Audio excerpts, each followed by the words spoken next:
정말 믿기 힘든 일이 벌어졌습니다. 최근 미군 병사들의 한국 귀화 신청이 급증하면서 미 국방부가 발칵 뒤집어졌다고 합니다. 단순한 해외 근무가 아닌 국적을 바꾸겠다는 사람들이 늘어나며 국민들의 혼란 또한 급증하고 있다고 하는데요. 모든 과정을 지켜보던 한 국방 심리학자는 결국 이러한 발언을 했다고 합니다.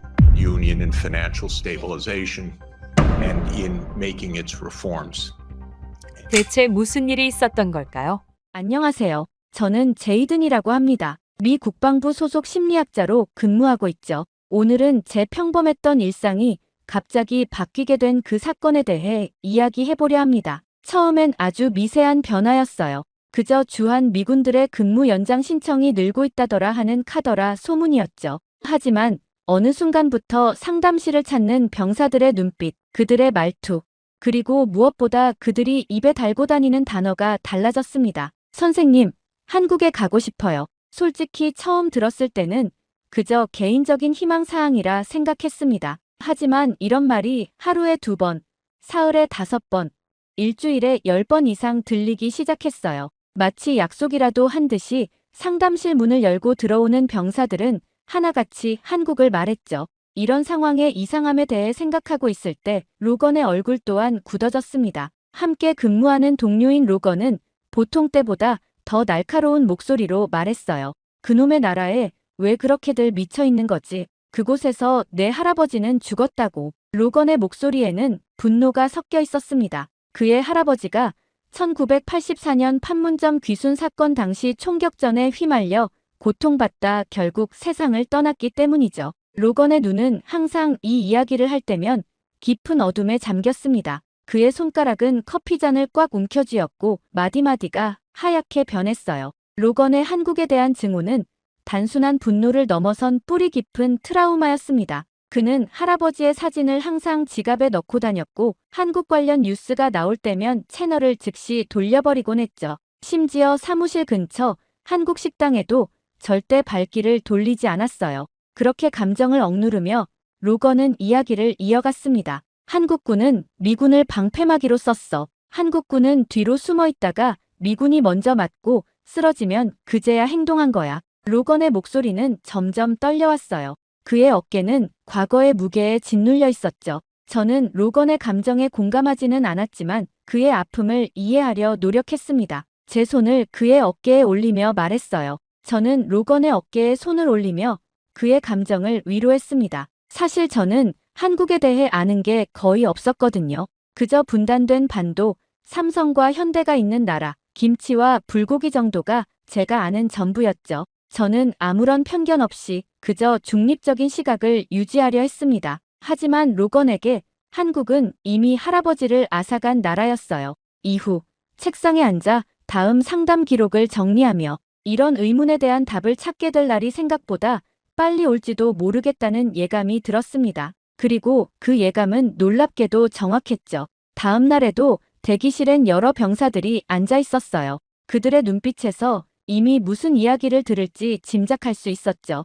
한국에 관한 이야기들이 점점 더 빈번해지고 있었습니다. 첫 번째로 들어온 젊은 병사는 의자에 앉자마자 한국에 대한 이야기를 꺼냈어요. 한국에 가면 병원도 금방 끝나요. 아프면 당일에 바로 진료받을 수 있대요. 저는 무표정을 유지하며 고개를 끄덕였습니다. 제 앞에 앉은 병사는 눈빛이 반짝이며 계속해서 한국에 대한 찬사를 이어갔어요. 인터넷도 세계에서 제일 빠르고 음식은 늦게 배달되면 할인해준다던데요. 교통도 정확하게 시간 맞춰 다닌다고요. 정말 깔끔한 나라인 것 같아요. 이런 이야기는 처음이 아니었습니다. 최근 몇 주 동안 상담실을 찾는 병사들의 대화 주제는 하나같이 한국으로 시작해서 한국으로 끝났어요. 이전에는 주로 고향 이야기나 가족 걱정, 부대 생활의 스트레스를 토로했던 병사들이 갑자기 한국의 편리함과 효율성에 매료되었다는 겁니다. 저는 상담 노트에 꼼꼼히 기록하며 반신반의했죠. 그들의 말이 과장된 것인지 아니면 정말 그런 나라가 존재하는지 의심스러웠습니다. 병사들의 설명은 마치 미래 도시를 묘사하는 것 같았어요. 현실보다는 동경과 환상에 가까운 이야기처럼 느껴졌습니다. 점심시간 구내식당에서 로건과 마주쳤어요. 그의 표정은 여전히 어두웠습니다. 제가 상담 내용에 대해 말하려 하자 로건은 젓가락을 내려놓으며 한숨을 내쉬었죠. 너까지 그쪽으로 기울지 마. 한국은 그럴싸한 겉모습 뒤에 비겁함이 숨어있는 나라라고. 로건의 눈에는 깊은 아픔이 서려 있었습니다. 할아버지의 상처가 그대로 로건에게 이어진 것이 보였어요. 저는 말없이 음식에 집중했습니다. 로건의 감정을 건드리고 싶지 않았죠. 오후 상담에서도 한국 열풍은 계속되었습니다. 한 병사는 스마트폰을 꺼내 한국의 지하철 시스템 영상을 보여주기도 했어요. 다른 병사는 한국의 배달 문화에 대해 신기해하며 이야기했고, 또 다른 병사는 한국의 의료 시스템 효율성을 칭찬했습니다. 상담이 끝난 후 사무실로 돌아오는 길 복도에서 로건과 다시 마주쳤어요. 그는 제 표정을 살피더니 고개를 저었습니다. 아마도 제 얼굴에 혼란스러움이 그대로 드러났나 봐요. 로건은 창밖을 바라보며 중얼거렸습니다. 모두가 환상에 빠져 있어. 표면만 보고 속에 무엇이 있는지는 보지 못하는 거지. 그날 밤 집으로 돌아가는 길에 저는 병사들의 이야기를 곱씹었습니다. 그들의 말이 실제인지 아니면 집단적인 환상인지 궁금해졌어요. 물론 그때는 알지 못했죠. 곧 제 인생을 완전히 뒤집을 사건이 일어날 거란 사실을 말입니다. 어느 날 아침 부서장의 메일이 제 모니터 화면에 떴습니다. 제목만 봐도 심장이 빠르게 뛰기 시작했어요. 긴급 주한미군 심리상담 임시 인력 충원 제이든 로건 동시 파견. 메일을 열자마자 눈에 들어온 단어들이 제 머릿속을 어지럽혔습니다. 다음 주 즉시 준비. 부서장의 사무실 문을 두드리기 전 로건의 반응이 걱정되었어요. 제 예상대로 로건의 사무실에서는 이미 소란이 일어나고 있었습니다. 문 앞에 서니 로건의 격앙된 목소리가 들려왔죠. 문을 열고 들어서자 로건이 주먹으로 책상을 내리치는 모습이 보였어요. 책상 위의 물건들이 진동으로 흔들렸고 커피잔이 넘어져 갈색 액체가 서류들 위로 번졌습니다. 로건의 얼굴은 분노로 일그러져 있었고 관자놀이의 핏줄이 튀어나와 있었어요.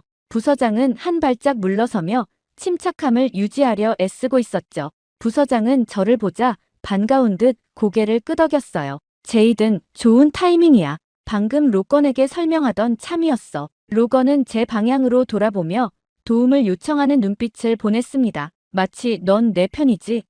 라고 묻는 듯 했어요. 저는 난처한 표정을 지으며 부서장 앞에 섰습니다. 부서장은 상황을 차분히 설명했어요. 주한미군 기지 내 심리상담사 2명이 동시에 가족 응급 상황으로 미국으로 돌아가게 되었다고 합니다. 그곳의 병사들은 상담소 없이 몇 주를 보낼 수 없는 상황이었죠. 그리고 부서장의 선택은 우리 둘이었습니다. 이건 명령이야. 거부할 수 없어. 부서장의 말에 로건의 표정이 더욱 어두워졌어요. 저는 혼란스러웠습니다. 한편으로는 호기심이 생겼어요. 그동안 병사들이 말해온 한국의 모습을 직접 볼 기회였으니까요. 하지만 다른 한편으로는 로건을 걱정했습니다. 그에게 한국은 트라우마의 땅이었으니까요. 로건은 부서장이 나간 후에도 계속해서 분통을 터뜨렸습니다. 그의 온몸은 분노로 떨리고 있었어요. 서류철을 집어 벽으로 내던지자 종이들이 공중에 흩어졌고 사무실 유리창을 향해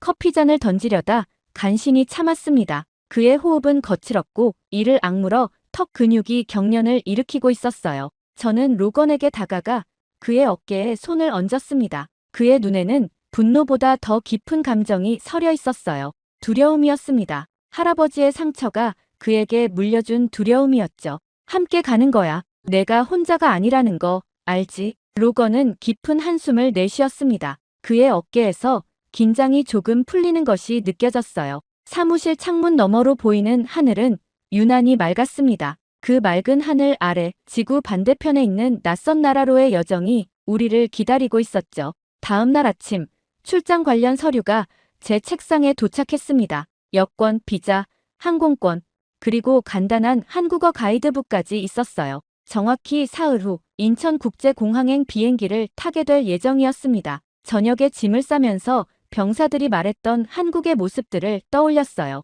그들의 말처럼 모든 것이 빠르고 효율적인 나라일까? 아니면 로건의 말처럼 겉모습만 그럴싸한 나라일까? 제 마음속에는 궁금증과 설렘, 그리고 약간의 불안함이 교차했습니다. 출발 당일 공항에서 로건을 만났어요. 그는 여전히 굳은 표정이었지만 이전보다는 차분해 보였습니다. 우리는 서로 다른 감정을 안고 같은 비행기에 올랐죠. 12시간의 비행 동안 저는 한국어 가이드북을 펼쳤고 로건은 창밖만 바라보았습니다. 서울로 향하는 비행기 안에서 우리의 서로 다른 여정이 시작되고 있었어요. 마침내 비행기 창문 너머로 한국 땅이 점점 가까워졌습니다. 저 아래 바다와 육지가 만나는 지점, 그곳이 인천이라고 했죠. 무려 12시간이 넘는 비행 끝에 인천국제공항에 도착했습니다. 비행기 바퀴가 활주로에 닿는 순간 로건의 손은 팔걸이를 꽉 움켜쥐었어요. 그의 얼굴에는 여전히 불편함이 역력했습니다.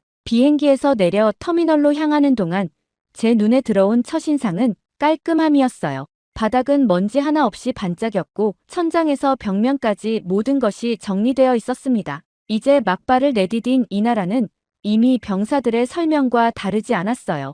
입국 심사줄에 서서 저는 로건에게 속삭였습니다. 말로만 듣던 빠른 입국 심사, 정말 어떨지 기대되네. 로건은 고개를 저었지만 그의 눈동자에는 미세한 호기심이 엿보였어요. 우리 앞에는 이미 여러 여행객들이 줄을 서 있었지만 그 줄은 놀라울 정도로 빠르게 움직였습니다. 심사관들의 손놀림이 정확하고 신속했어요. 미국에서는 생각할 수 없는 속도였죠. 우린 입국 심사만 해도 40분 걸리는데 여긴 5분도 안 돼. 제 말에 로건은 반응하지 않았습니다. 하지만 그의 표정에는 약간의 놀라움이 스쳐 지나갔어요. 심사대를 통과하는 데 걸린 시간은 정확히 4분 37초였습니다. 제가 시계로 확인했죠. 수함을 찾는 곳으로 가는 길 로건은 주변을 경계하듯 살폈어요. 그의 시선은 여전히 차가웠습니다. 하지만 저는 이미 이 나라의 첫인상에 감탄하고 있었어요. 예상보다 훨씬 깔끔하고 정돈된 모습이었습니다. 수화물 벨트에 도착했을 때 우리가 탔던 비행기의 짐들이 이미 돌아가고 있었어요. 미국에서라면 보통 20분은 기다려야 할 상황이었죠. 제 가방은 벨트에 올라온 지 채 5분도 안 되어 나타났습니다. 로건의 가방도 곧이어 보였어요. 터미널을 나와 택시 승강장으로 향하는 동안 공항의 모든 시스템이 기계처럼 정확하게 돌아가는 것이 느껴졌습니다. 안내판은 명확했고 직원들은 친절했으며 모든 절차는 신속했어요. 마치 거대한 시계의 톱니바퀴들이 완벽하게 맞물려 돌아가는 것 같았습니다. 택시줄도 마찬가지였어요. 긴 줄이 보였지만 택시들이 끊임없이 도착하고 승객들을 태워갔습니다. 우리 차례가 왔을 때 택시 기사는 우리의 짐을 재빨리 그러나 조심스럽게 트렁크에 실었어요. 차에 오르자 로건은 창밖을 응시했습니다. 그의 차가운 얼굴로 주변을 둘러보는 모습이 보였어요. 겉은 좋아 보이겠지. 하지만 그 안에 뭐가 숨어 있는지는 아무도 몰라. 로건의 말에 저는 별다른 대꾸를 하지 않았습니다. 대신 창밖으로 펼쳐지는 서울의 풍경에 집중했어요. 고층 빌딩들이 하늘을 찌를 듯 솟아 있었고 도로는 정리되어 있었으며 사람들은 분주하게 오갔습니다. 인천에서 서울로 향하는 고속도로는 넓고 정돈되어 있었어요. 미국의 고속도로와 크게 다르지 않았지만 차들이 더 질서정연하게 움직이는 것이 달랐습니다. 표지판은 한글과 영어로 병기되어 있어 이해하는데 어려움이 없었어요. 호텔에 도착했을 때 체크인 과정도 놀라울 정도로 빨랐습니다. 미리 예약된 정보를 확인하고 열쇠 카드를 받기까지 단 3분이 걸렸어요. 로비는 깔끔했고 직원들은 정확했습니다. 방에 들어서자 로건은 침대에 가방을 던지고 창가로 걸어갔어요. 서울의 야경이 한눈에 들어왔습니다. 반짝이는 빌딩들과 강을 따라 이어지는 불빛이 아름다웠어요. 저는 로건의 뒷모습을 바라보며 생각했습니다. 이 도시는 이미 병사들이 말했던 것 이상으로 인상적이었어요. 그렇다면 로건의 마음속에 자리 잡은 증오와 편견은 과연 얼마나 깊은 것일까? 이 효율적이고 깔끔한 도시가 그의 마음의 벽을 허물 수 있을까? 다음 날 아침, 우리는 주한미군 기지로 향했습니다. 택시가 기지 입구에 도착했을 때 로건의 얼굴은 더욱 굳어져 있었어요. 그에게 이곳은 할아버지의 상처가 시작된 곳이었으니까요. 군인들의 경례를 받으며 기지 내부로 들어섰습니다. 기지 내 심리 상담실은 생각보다 아늑했어요.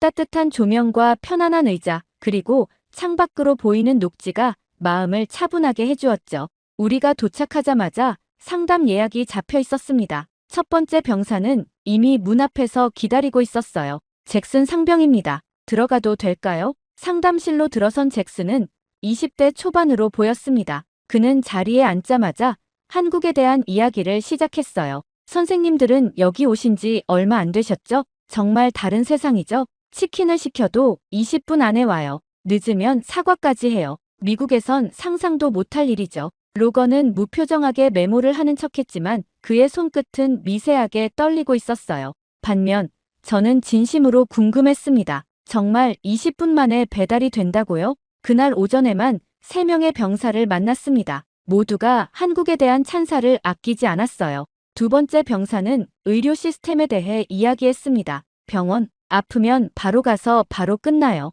미국에선 예약하고 몇 시간을 기다려야 하는데 여기선 당일에 진료받고 약까지 받아요. 기다림이 뭔지 모르는 나라예요. 세 번째 병사는 교통에 대해 열정적으로 말했죠. 지하철, 교통, 공사. 여기선 느림이라는 걸 모르겠어요. 지하철은 1분 단위로 정확하게 오고 버스도 앱으로 확인하면 정확히 그 시간에 와요. 공사도 하루 만에 끝나는 걸 봤어요. 신기하지 않나요? 점심시간, 로건과 저는 기지 식당에서 식사를 했습니다. 로건은 여전히 말이 없었어요. 제가 병사들의 이야기를 언급하자 그는 포크를 내려놓았습니다. 다들 과장하고 있어. 그들이 본 건 표면일 뿐이야. 오후 상담에서도 비슷한 이야기들이 이어졌어요. 병사들은 모두 한국의 효율성과 속도, 깔끔함을 칭찬했습니다. 한 병사는 심지어 자신의 휴대폰을 꺼내 서울 지하철 앱을 보여주기도 했죠. 실시간으로 열차의 위치와 도착 시간을 알려주는 시스템에 감탄했습니다. 하지만 병사들의 이야기를 들으면 들을수록 제 마음속에는 의심도 커졌어요. 이건 정말 현실일까? 아니면 집단적인 환상일까? 모든 것이 너무 완벽하게 들렸거든요. 사람들이 사는 곳에 어떻게 이런 효율성이 가능할까? 그 뒤에는 무엇이 있을까? 마지막 상담을 마치고 나왔을 때 로건이 복도에서 기다리고 있었습니다. 그의 얼굴은 하루 종일 같은 표정이었어요. 차갑고 단단하게 굳어 있었죠. 모두가 착각하고 있어. 이건 환상이야. 꼭대기만 본 거지. 로건의 말에 저는 아무 대답도 하지 않았습니다. 사실 저도 확신이 없었으니까요. 병사들의 이야기는 너무 일관적이었고 지금까지 제가 본 한국의 모습도 그들의 말과 다르지 않았어요. 하지만 로건의 말처럼 이것이 표면일 뿐이라면 그날 밤 호텔로 돌아오는 길에 저는 창밖으로 서울의 밤거리를 바라보았습니다. 빛나는 네온사인과 분주히 움직이는 사람들, 질서 있게 달리는 자동차들. 이 모든 것이 과연 환상인지 아니면 진짜인지 직접 확인해보고 싶었어요.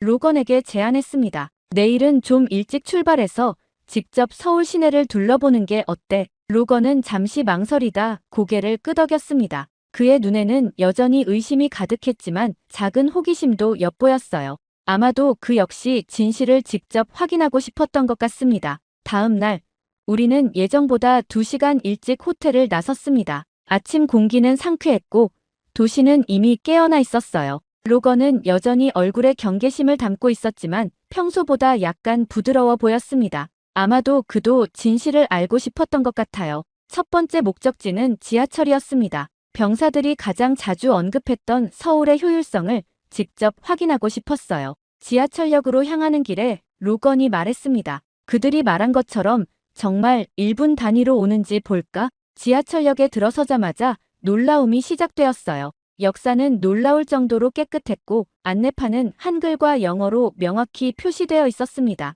티켓 구매는 터치스크린으로 간단하게 해결됐어요. 로건도 그 편리함에 미세하게 눈을 크게 떴습니다. 승강장에 도착하자 전광판이 눈에 들어왔어요. 다음 열차가 도착하기까지 3분 12초라고 정확히 표시되어 있었습니다. 3분이 지나자 정확히 그 시간에 열차가 도착했어요. 로건은 티켓을 들고 있는 손에 힘이 들어갔습니다. 열차 내부는 깨끗했고 승객들은 질서 있게 앉아 있었어요. 로건과 나란히 앉아 창밖으로 빠르게 지나가는 풍경을 바라봤습니다. 로건의 표정에서 미세한 변화가 느껴졌어요. 여전히 경계하고 있었지만 부정할 수 없는 현실 앞에서 약간 혼란스러워 보였습니다. 지하철에서 내려 우리는 번화가를 걸었어요. 길가에는 공사 현장이 있었습니다. 작업자들이 빠르고 정확하게 움직이며 도로를 보수하고 있었어요. 안내판에는 오늘 밤 12시 완공 예정이라고 적혀 있었습니다. 로건이 코웃음을 쳤어요. 하루 만에 끝낸다고? 미국에선 한 달은 걸릴 공사인데 점심시간 우리는 작은 식당에 들어갔습니다. 주문부터 음식이 나오기까지 불과 7분이 걸렸어요. 로건은 자신의 시계를 확인하며 미간을 찌푸렸습니다. 그의 표정에서 혼란을 읽을 수 있었어요. 그가 믿던 것과 현실 사이의 괴리가 점점 커지고 있었죠. 오후에는 병원을 방문했습니다. 실제로 병사들이 말한 것처럼 효율적인지 확인하고 싶었어요. 간단한 건강검진을 위해 접수를 했고 놀랍게도 10분 만에 의사를 만날 수 있었습니다. 검사 결과도 그 자리에서 바로 받았어요. 병원을 나오는 길, 로건은 평소보다 조용했습니다. 그는 무언가 생각에 잠겨 있는 듯 했어요. 제가 말을 걸자 그제야 정신을 차린 듯 고개를 들었습니다. 이건 진짜야. 너무 빠르고 너무 정돈돼 있어. 제 말에 로건은 잠시 침묵했습니다. 그리고 천천히 말했어요. 바로 저런 모습이야. 통제, 속도, 시스템, 전부 가식일 뿐이야. 그의 목소리에는 확신이 있었지만 눈빛에는 작은 동요가 보였습니다. 우리는 공원 벤치에 앉아 잠시 휴식을 취했어요. 한강이 내려다 보이는 곳이었죠. 강을 따라 자전거를 타는 사람들, 조깅하는 사람들, 피크닉을 즐기는 가족들이 보였습니다. 저는 로건을 관찰했어요. 그는 여전히 경계심을 풀지 않았지만 조금씩 생각이 흔들리고 있다는 것을 느낄 수 있었습니다. 그의 신념과 현실 사이의 간극이 점점 벌어지고 있었어요. 해가 질 무렵 우리는 다시 공사 현장을 지나갔습니다. 놀랍게도 아침에 보았던 그 도로는 이미 완공되어 있었어요. 새 아스팔트 위로 차들이 달리고 있었습니다. 로건은 믿을 수 없다는 듯 그 광경을 바라봤어요. 호텔로 돌아가는 길, 그는 평소보다 생각에 잠겨 있었습니다. 저는 묻지 않았어요. 그가 직접 보고 느낀 것을 스스로 소화할 시간이 필요하다는 것을 알았기 때문입니다. 내일은 한미 공동 심리 상담 회의가 있었습니다. 어쩌면 그곳에서 로건이 품고 있는 더 깊은 의문에 대한 답을 찾을 수 있을지도 모르겠다는 생각이 들었어요. 이 도시의 효율성 뒤에 숨겨진 이야기, 그리고 로건의 상처와 연결된 진실을 말이죠. 다음 날 한미 공동 심리 상담 회의실은 조용했습니다. 창밖으로는 서울의 고층 빌딩들이 보였어요. 테이블 주위로 한국군 장교들과 미군 관계자들이 자리에 앉아 있었죠. 로건의 표정은 여전히 굳어 있었습니다. 그가 한국군 장교들과 마주하는 것은 쉽지 않은 일이었을 거예요. 회의는 예상대로 진행되었습니다. 심리상담 프로그램의 효율성, 문화적 차이를 고려한 접근법, 그리고 두 나라 군인들의 정신 건강 증진 방안에 대한 논의였어요. 로건은 최소한의 의견만 내며 대부분 침묵을 지켰습니다. 회의가 끝나갈 무렵 제가 용기를 내어 이야기를 꺼냈어요. 이것은 계획된 것이 아니었습니다. 그저 로건의 고통을 조금이라도 덜어주고 싶다는 충동이었죠. 제 동료의 할아버지는 1984년 판문점 귀순 사건 당시 희생되셨습니다. 혹시 그 사건에 대해 한국 측의 기록이 있을까요?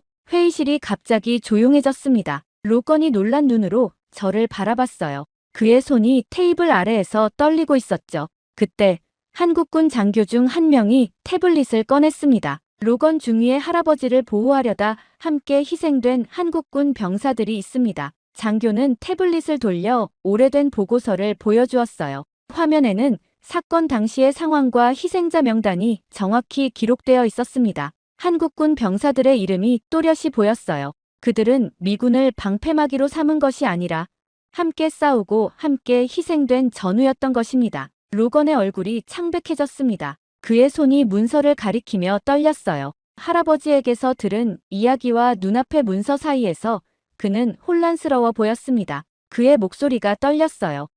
이게 사실입니까? 장교는 고개를 끄덕였습니다. 당시 한국군 3명이 로건 중위의 할아버지를 보호하려다 함께 부상을 입었습니다. 그중 2명은 현장에서 사망했어요. 로건의 눈에서 믿기지 않는다는 표정이 스쳐 지나갔습니다. 그가 평생 품어온 분노와 증오의 근원이 흔들리고 있었어요. 할아버지의 기억은 트라우마로 인해 왜곡된 것일까요? 아니면 누군가 의도적으로 진실을 숨긴 것일까요? 회의가 끝난 후 로건은 말없이 밖으로 나갔습니다. 저는 그를 따라갔어요. 그는 건물 옥상에서 서울의 전경을 바라보고 있었습니다. 그의 어깨가 작게 떨리고 있었어요. 다음 날 아침, 로건은 평소와 달리 먼저 연락을 해왔습니다. 그의 목소리는 어제와는 사뭇 달랐어요. 더 이상 날이 서 있지 않았고 대신 조용한 결의가 느껴졌습니다. 전쟁 기념관에 가보고 싶어. 같이 가줄래? 이 제안은 예상치 못한 것이었습니다. 어제의 충격이 로건에게 무언가 변화를 일으킨 것 같았어요. 저는 기꺼이 동의했고 1시간 후 우리는 전쟁 기념관 입구에 서 있었습니다. 기념관은 예상보다 훨씬 컸어요. 입구에서부터 한국 전쟁의 아픔이 느껴졌습니다. 로건은 평소보다 더 집중해서 전시물들을 살펴봤어요. 그의 눈에는 이전과는 다른 감정이 담겨 있었습니다. 분노가 아닌 이해하려는 노력이었죠. 폐허가 된 서울의 흑백 사진들, 굶주리는 난민들의 모습, 폭격 속에서도 일상을 지키려 했던 사람들의 이야기. 전시관을 돌아볼수록 우리는 한국의 아픈 역사를 마주하게 되었어요. 로건은 한 사진 앞에서 오랫동안 머물렀습니다. 미군과 한국군이 함께 전선에서 싸우는 모습이었어요. 전시관을 나와 휴식 공간에 앉았을 때 우리 옆자리에 노인 한 분이 앉으셨습니다. 그분은 우리가 외국인임을 알아채고 영어로 말을 걸었어요. 미국에서 오셨나요? 로건이 고개를 끄덕이자 노인은 미소를 지으셨습니다. 그분은 한국 전쟁 당시 어린 소년이었다고 했어요. 우리가 빨라진 건 살기 위해서였어요. 느리면 죽는 시대였으니까요. 그 말은 로건의 마음을 송두리째 흔들었습니다. 노인은 계속해서 말씀하셨어요. 전쟁 후 우리는 모든 것을 잃었습니다. 재건할 시간조차 없었죠. 빨리 움직이지 않으면 굶어 죽을 수밖에 없었어요. 그래서 우리는 빨라졌고 그 속도가 우리를 살렸습니다. 노인의 이야기를 듣고 있는 로건의 눈에 깊은 생각이 스쳐 지나갔어요. 한국은 그가 생각했던 것처럼 단순한 효율의 나라가 아니었습니다. 살아남기 위해 빨라질 수밖에 없었던 버텨온 나라였던 것이죠. 기념관을 나온 후 우리는 한강변을 걸었습니다. 로건은 평소보다 말이 많았어요. 할아버지의 이야기, 어제 본 문서, 그리고 오늘 들은 노인의 말까지 그의 마음속에서 무언가가 변하고 있었습니다. 할아버지의 이야기가 전부는 아니었던 것 같아. 할아버지께서 미국으로 돌아오신 후 남겨주신 이야기들, 그분도 트라우마로 인해 기억이 왜곡되었을 수 있어. 로건의 목소리에는 더 이상 분노가 없었어요. 대신 깊은 성찰과 약간의 후회가 섞여 있었습니다. 그는 강물을 바라보며 말했죠. 나는 이 나라를 증오하느라 너무 많은 시간을 낭비했어. 다음 날 호텔 로비에서 우리는 중요한 결정을 내렸습니다. 귀국일이 일주일 앞으로 다가왔지만 로건이 먼저 제안했어요. 근무 연장을 신청해보면 어떨까? 저는 놀라움을 감추지 못했습니다. 로건이 한국에 더 머물고 싶어 한다니 상상도 못했던 일이었어요. 그는 여전히 조금은 어색한 표정이었지만 결심한 듯 말했습니다. 아직은 다 용서할 수 없지만 이해해보고는 싶어. 그날 오후 우리는 나란히 앉아 근무 연장 신청서를 작성했습니다. 부서장은 놀랐지만 기꺼이 승인해 주었어요. 이제 우리는 3달 동안 더 서울에 머물게 되었습니다. 저녁 호텔 옥상에서 서울의 야경을 바라보며 로건이 말했어요. 이곳에서 진실을 더 찾고 싶어. 할아버지의 이야기도 이 나라의 이야기도. 그의 말에 저는 미소를 지었습니다. 불과 몇 주 전 한국을 증오했던 로건이 이제는 이 나라를 이해하려 노력하고 있었어요. 변화는 이미 시작되었고 우리의 새로운 여정도 마찬가지였습니다. 서울의 불빛이 강물에 반사되어 춤추는 모습을 바라보며 저는 이 도시에서의 전환이 단지 시작에 불과하다는 것을 느꼈습니다. 정말 믿을 수 없는 일이 일어났습니다. 최근 대만 교육부에서 긴급 발표를 내놓으면서 거리가 완전히 발칵 뒤집혔다고 합니다. 시민들의 격렬한 시위와 함께 SNS에서까지 폭발적인 반응이 이어지고 있을 정도라고 하죠. 놀라운 건 이 중심에 한글이 있다는 사실입니다. 이 사태를 본 중국은 충격적인 공식 입장을 냈다고 하는데요.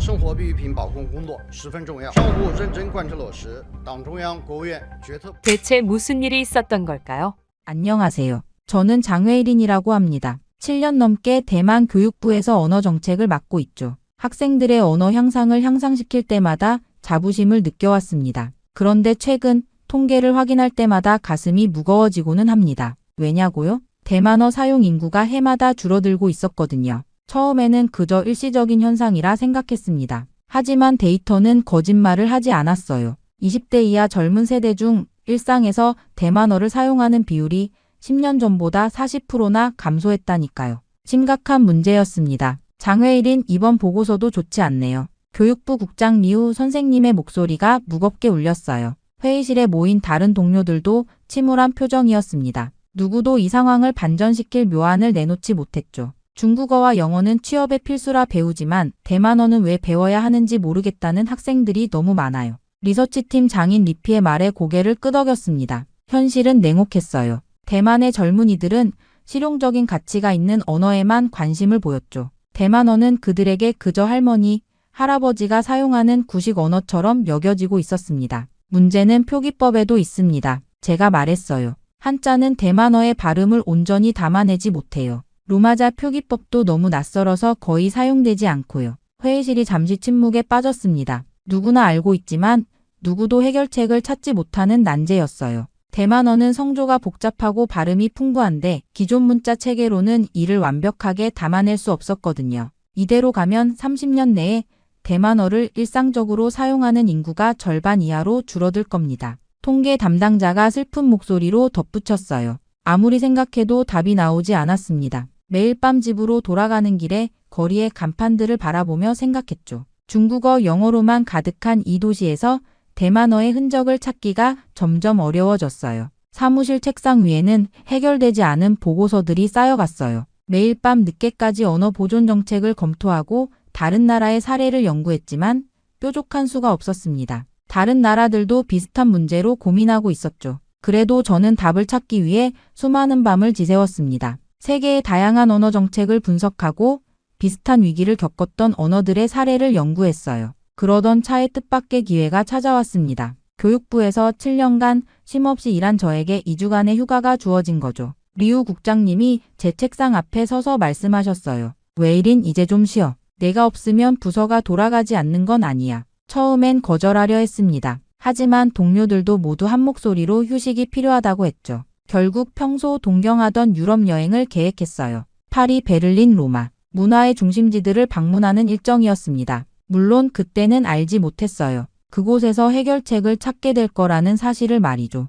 파리의 늦은 봄은 생각보다 선선했어요. 에펠탑, 루브르, 세느강. 관광객들로 붐비는 명소들을 둘러보며 잠시나마 대만어의 위기에서 벗어날 수 있었습니다. 하지만 제 머릿속 한구석에는 여전히 그 고민이 자리 잡고 있었죠. 그러다 몽마르트 언덕 근처의 작은 골목을 산책하던 중 우연히 들어간 서점에서 모든 것이 바뀌게 됐습니다. 폴리글롯이라는 이름의 그 서점은 언어학습서를 전문적으로 판매하는 곳이었어요. 책장마다 세계 각국의 언어 교재들이 가지런히 정렬되어 있었죠. 중국어, 일본어, 아랍어, 러시아어. 그런데 한 코너에서 발걸음이 멈췄습니다. 한글? 이게 뭐지? 처음 보는 문자였어요. 둥글고 반듯한 선들로 이루어진 어딘가 친근해 보이는 글자들이었습니다. 호기심에 책을 집어들었죠. 한글로 시작하는 한국어라는 제목의 프랑스어 교재였어요. 페이지를 넘기며 신기한 발견을 하게 됐습니다. 한글이 단순한 문자가 아니라 과학적으로 설계된 음성표기 체계라는 사실이었죠. 자음과 모음을 조합해 거의 모든 소리를 표현할 수 있다니 충격적이었어요. 모음과 자음을 블록처럼 조합하면 어떤 발음도 만들 수 있다고요? 서점 직원에게 물었더니 그는 미소를 지으며 더 자세한 책을 추천해 주었습니다. 한글의 과학적 원리라는 책이었어요. 그 자리에서 바로 읽기 시작했죠. 15세기에 만들어진 문자가 이렇게 체계적이라니. 책을 읽으며 흥분이 점점 커졌습니다. 한글은 발음기관의 모양을 본떠 만든 자음, 하늘과 땅과 사람을 상징하는 모음, 그리고 그것들을 논리적으로 조합하는 시스템이 있었어요. 무엇보다 음운 체계를 정확히 반영해 설계된 문자였죠. 그때 번뜩 아이디어가 떠올랐습니다. 대만어도 소리를 기반으로 하는 언어인데 한글을 응용해서 대만어를 표기할 수 있지 않을까? 심장이 빠르게 뛰기 시작했어요. 대만어의 풍부한 성조와 복잡한 발음을 한자로는 완벽하게 담아낼 수 없었지만 한글이라면 어떨까요?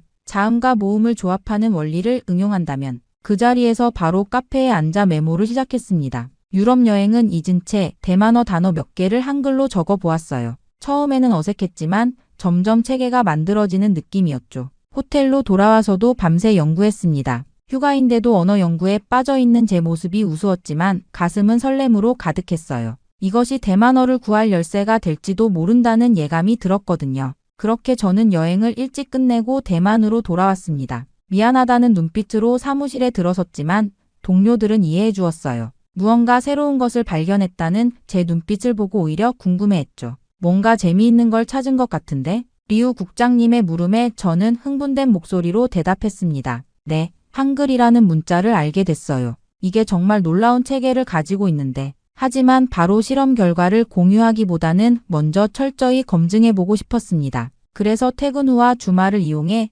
한글과 대만어의 음운 구조를 비교하기 시작했어요. 국립도서관에서 한글에 관한 모든 책을 빌려 읽었죠. 처음에는 그저 호기심으로 시작했습니다. 대만어 단어 몇 개를 한글로 적어보는 정도였어요. 감사합니다를 뜻하는 감사라는 단어를 한글로 표기해 보았죠. 이거 생각보다 잘 맞아떨어지는데 놀라웠어요. 한글의 자음과 모음 조합이 대만어의 발음을 상당히 정확하게 표현할 수 있었거든요. 특히 한자로는 표현하기 어려운 미묘한 발음 차이까지 담아낼 수 있었습니다. 흥분된 마음으로 이번에는 좀 더 복잡한 단어들을 시도해 봤어요. 대만어에는 성조가 있어 같은 발음이라도 음의 높낮이에 따라 의미가 달라지는데 이 부분이 가장 어려웠습니다. 하지만 한글 옆에 작은 기호를 추가하는 방식으로 이 문제도 해결할 수 있었죠. 일주일간의 개인 연구 끝에 어느 정도 체계가 잡혔다고 느꼈어요. 이제 다른 사람들에게도 테스트해볼 차례였습니다. 대만 국립대학교 언어학과 교수님께 연락해 학생들과 실험을 해보고 싶다고 말씀드렸어요. 흥미로운 주제군요. 한번 해봅시다. 다행히 교수님도 호의적이셨죠. 그렇게 대학생 10명을 모집해 실험을 시작했습니다. 그들에게 한글의 기본 원리를 가르친 후 제가 만든 대만어 표기법으로 간단한 문장을 읽게 했어요. 실험 첫날 학생들의 반응은 기대 이상이었습니다. 와, 이거 한자로 배우는 것보다 훨씬 쉬운데요? 한 학생이 놀란 표정으로 말했어요. 다른 학생도 신기해하며 말했죠. 직관적으로 읽을 수 있어요. 처음 보는 단어도 어떻게 발음해야 할지 알 수 있어요. 일주일간의 실험 결과 학생들은 한글로 표기된 대만어를 기존 방식보다 약 40% 빠르게 익혔습니다. 특히 발음 정확도가 크게 향상되었어요. 한자로는 어려웠던 미묘한 발음 차이를 한글로는 쉽게 구분할 수 있었거든요. 이 결과에 용기를 얻어 좀 더 확장된 실험을 계획했습니다. 이번에는 다양한 연령대와 배경을 가진 30명의 참가자를 모집했어요. 결과는 더욱 놀라웠습니다. 이렇게 쉽게 대만어를 배울 수 있다니 믿기지 않아요. 60대 참가자가 감동한 목소리로 말했어요. 평생 대만어를 말로만 사용했지 글로 읽고 쓰는 것은 어렵다고 생각했던 분이었죠. 그렇게 실험 결과에 확신이 생겼지만 더 많은 사람들의 반응이 필요했습니다. 그래서 연구팀과 상의한 끝에 작은 책자를 만들기로 했어요. 50페이지 정도의 얇은 책으로 한글로 배우는 대만어 기초라는 제목을 붙였죠. 우리는 밤을 새워가며 교재를 완성했습니다. 기본 인사말부터 일상 대화까지 간단한 대만어 표현들을 한글로 표기한 책이었어요. 하지만 솔직히 말하면 아무도 관심을 가지지 않을 거라 생각했습니다. 동료들에게 이건 그냥 우리의 작은 실험일 뿐이라고 말했지만 그래도 테스트는 필요했어요. 타이베이 시내에 있는 지혜숲 서점에 연락했습니다. 다행히 서점 주인 왕 씨가 호의적으로 반응해 주셨어요. 50권만 인쇄해서 서점에 보냈죠. 그것도 정문에서 멀리 떨어진 언어학습 코너의 구석진 자리였습니다. 솔직히 한 달 뒤에 가서 팔리지 않은 책들을 회수할 생각이었어요. 그런데 3일 후 왕 씨에게서 전화가 왔습니다. 책이 거의 다 팔렸다는 소식이었어요. 확인하러 서점에 갔더니 진열대에는 단 3권만 남아 있었습니다. 왕 씨는 환한 미소를 지으며 이 책이 예상보다 인기가 많다고 했어요. 처음엔 그냥 특이해서 사가는 줄 알았는데 사람들이 직접 찾아와서 물어본다고 했죠. 믿기지 않았습니다. 추가로 100권을 급히 인쇄해 보냈는데 그것도 4일 만에 동났어요. 서점 앞에는 책을 구하지 못한 사람들이 문의하는 메모가 붙기 시작했습니다. 재입고 일정과 한글로 대만어를 배우면 정말 쉬운지 확인하는 질문들이었어요. 더 놀라운 일은 책을 구매한 사람들이 SNS에 자신의 학습 경험을 공유하기 시작했다는 것입니다. 고등학생부터 직장인, 심지어 70대 노인까지 다양한 사람들이 한글로 대만어를 배우는 사진을 올리고 있었어요.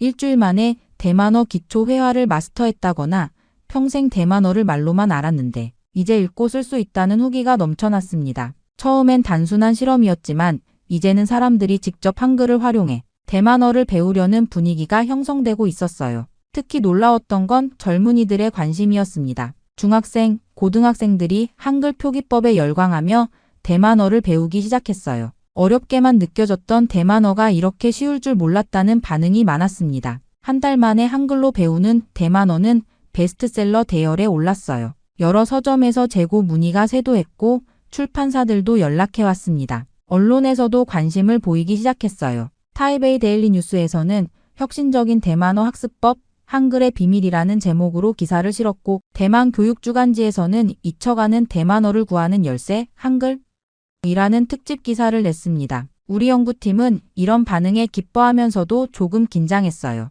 이제는 소규모 실험이 아니라 사회적 현상이 되어가고 있었거든요. 사무실에서는 매일같이 문의 전화가 울렸고 이메일함은 인터뷰 요청으로 가득 찼습니다. 하지만 곧 반대 목소리가 들려오기 시작했습니다. 처음에는 몇몇 언어학 교수들의 비판적인 논평 정도였어요. 그러나 한글 표기법이 더 알려질수록 반대의 목소리도 커졌습니다. 왜 하필 한국 문자를 써야 하지? 우리 고유의 표기법을 개발하는 게 맞지 않을까요? 타이완 국립대학교 언어학과 주임 교수가 라디오 인터뷰에서 이렇게 말했습니다. 그의 의견에 동조하는 학자들이 늘어났어요. 일부 언론에서는 대만의 언어 정체성 위기라는 제목의 사설을 내보내기도 했죠. 이건 대만 문화 정체성을 해치는 거야. 우리는 수천 년 동안 한자 문화권에 속해 있었어. 특히 교육부 고위관료 정즈아오의 반발이 가장 강했습니다. 그는 교육정책 담당 부국장으로 언어 정책에 큰 영향력을 가진 인물이었어요. 정즈아오는 공식 석상에서 제 연구를 직접적으로 비판했습니다.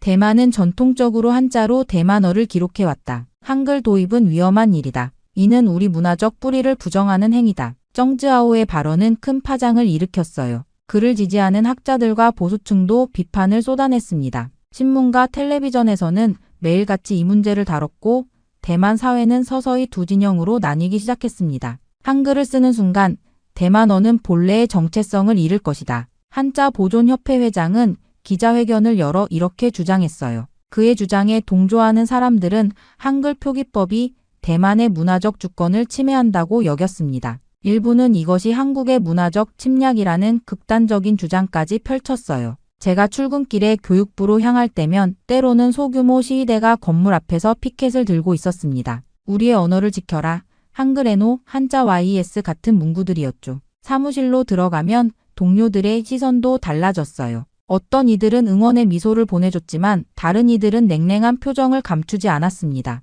이 문제는 더 이상 단순한 언어학 연구가 아니었어요. 사회적, 정치적 논쟁으로 번지기 시작했습니다. 보수 언론에서는 매일같이 저를 문화배신자로 몰아갔고 진보 언론에서는 언어혁신가로 추켜 세웠어요. 이런 양극화된 반응에 가끔은 피곤함을 느끼기도 했습니다. 교육부 내에서도 갈등이 심화되었어요. 정즈아오가 이끄는 전통 보존파와 저를 지지하는 실용주의파 사이에 긴장감이 고조되었습니다. 회의에서는 종종 격렬한 논쟁이 벌어졌어요. 장회일인 당신은 우리 전통을 너무 가볍게 여기는 것 같소. 정즈아오가 어느 회의에서 공개적으로 저를 비난했습니다. 제 소신은 확고했어요. 전통을 존중하지만 언어는 살아있는 것입니다. 변화를 두려워하면 언어 자체가 죽을 수 있어요. 이런 논쟁은 학술 세미나와 공개 토론회로까지 이어졌습니다. 타이베이 대학에서 열린 대만어의 미래 토론회에는 수백 명의 청중이 몰렸어요. 그 자리에서 저는 한글 표기법의 실용성과 효율성을 설명했고 반대파는 문화적 정체성 문제를 제기했습니다. 우리의 작은 실험은 이제 대만 사회 전체를 뜨겁게 달구는 이슈가 되었어요. 그리고 바로 그때 예상치 못한 더 큰 파도가 밀려왔습니다. 중국이 이 문제에 관심을 보이기 시작한 것이었어요. 처음에는 중국 SNS에서 몇몇 논평가들이 한글 표기법에 대해 비판적인 글을 올리는 정도였습니다. 그러나 상황이 빠르게 변했어요. 어느 날 아침 제가 출근 준비를 하며 뉴스를 보고 있었을 때였습니다. 중국 외교부 대변인의 정례 브리핑 장면이 생중계되고 있었어요. 갑자기 귀에 익은 단어가 들렸습니다. 한글이라는 단어였죠. 대만이 한글을 도입한다면 이는 중국 문화에 대한 도전이다. 외교부 대변인이 단호한 어조로 말했습니다. 커피잔을 들고 있던 제 손이 떨렸어요. 작은 언어 연구 프로젝트가 어떻게 국제적인 이슈가 되었는지 믿기지 않았습니다. 사태는 걷잡을 수 없이 커졌어요. 중국 관영 언론들도 이 문제에 가세했습니다. 황구시보는 한국이 대만을 문화식민지로 만들려 한다. 라는 제목의 사설을 실었고 CCTV에서는 중화권의 문화적 통합을 저해하는 한글 침투라는 특집 보도를 내보냈어요. 중국의 이러한 반응은 대만 정부에 큰 압력이 되었습니다. 그동안 미온적이던 대만 정부도 이제는 공식적인 입장을 밝혀야 했어요. 총리실에서는 긴급회의가 열렸고 교육부 장관도 이 자리에 참석했습니다. 이건 단순한 학술적 문제가 아니라 정치적 문제가 되어버렸어요. 이걸 계속해야 하나요? 회의에 참석한 한 관료가 고민스러운 표정으로 물었습니다. 회의실은 무거운 침묵에 잠겼어요. 교육부 장관은 깊은 한숨을 내쉬었습니다. 다음 날 저는 교육부 장관실로 호출되었어요. 장관과 정즈아오가 기다리고 있었습니다. 장관의 표정은 무거웠어요. 웨이린, 당신의 연구 열정은 이해합니다. 하지만 지금 상황은 너무 복잡해졌어요. 한글 표기법 연구를 일시적으로 중단해 주셨으면 합니다. 마음이 무너져 내렸습니다. 이제야 성과가 보이기 시작했는데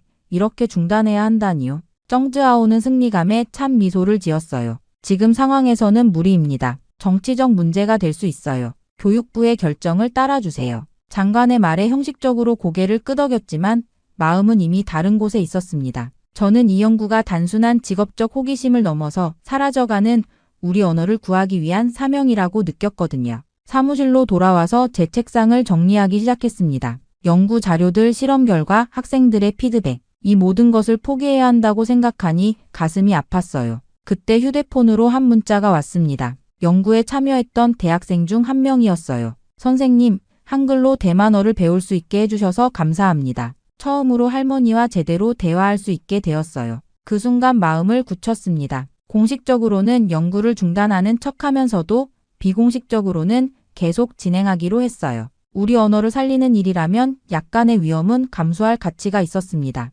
이후 공식적으로 연구를 중단했지만 제 마음은 이미 다른 곳에 있었습니다. 집으로 가져온 연구 자료들을 펼쳐놓고 매일 밤 몰래 연구를 계속했어요. 휴대폰으로 연구에 참여했던 학생들에게 연락했습니다. 공식적으로는 중단되었지만 계속 연구하고 싶은 사람. 놀랍게도 거의 모든 학생들이 동의했어요. 우리는 대학 카페나 학생들의 자취방에서 비공식 모임을 가졌습니다. 한글로 대만어를 표기하는 방법을 더 체계화하고 더 많은 어휘와 문법을 담아내려 노력했어요. 그런데 여전히 문제가 있었습니다. 대만어의 복잡한 성조를 완벽하게 표현하기 어려웠어요. 어느 날 밤 기대하지 않았던 이메일 한 통이 도착했습니다. 발신자는 서울대학교 언어학과의 김도윤 교수였어요. 제목은 단순했습니다. 한글과 대만어에 관한 연구를 보았습니다. 이메일을 열어보니 김 교수가 우리의 연구에 관심을 갖게 된 이유가 설명되어 있었어요. 그는 최근 국제언어학 저널에 실린 우리 예비 연구 결과를 읽고 연락했다고 했습니다.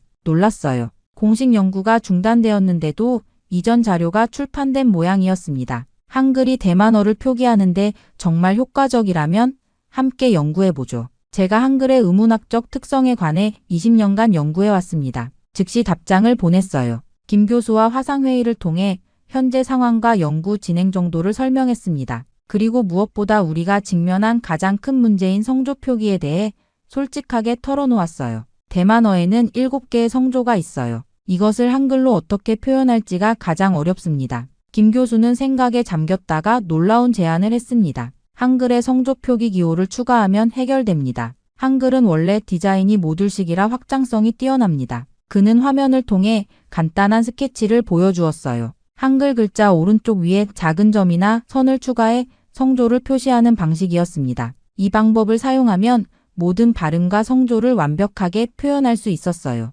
이건 혁명적이네요. 흥분된 목소리로 외쳤습니다. 김 교수의 제안은 우리 연구의 가장 큰 난관을 한 번에 해결해 주었어요. 그날 밤부터 우리는 이 새로운 표기법을 적용해 보았습니다. 성조 표시가 추가된 한글로 대만어를 적으니 마치 완벽한 퍼즐 조각이 맞춰지는 것 같았어요. 학생들에게 새 표기법을 가르쳐 주었더니 그들도 놀라워했습니다. 이전보다 훨씬 정확하게 대만어를 표기할 수 있게 되었거든요. 우리는 이 방법으로 작은 교재를 만들어 비공식적으로 배포했어요. 온라인 커뮤니티에서 PDF 형태로 공유되었는데 다운로드 수가 며칠 만에 5,000을 넘었습니다. 연구는 빠르게 확장되었어요. 김 교수는 매주 화상회의로 조언을 해주었고 때로는 한국의 다른 언어학자들도 참여했습니다. 그들의 도움으로 우리는 대만어 문법까지 한글로 체계화할 수 있었어요. 이건 단순한 표기법을 넘어서는 일이에요. 우리는 언어를 구하고 있는 거죠. 김 교수의 말이 가슴에 와닿았습니다.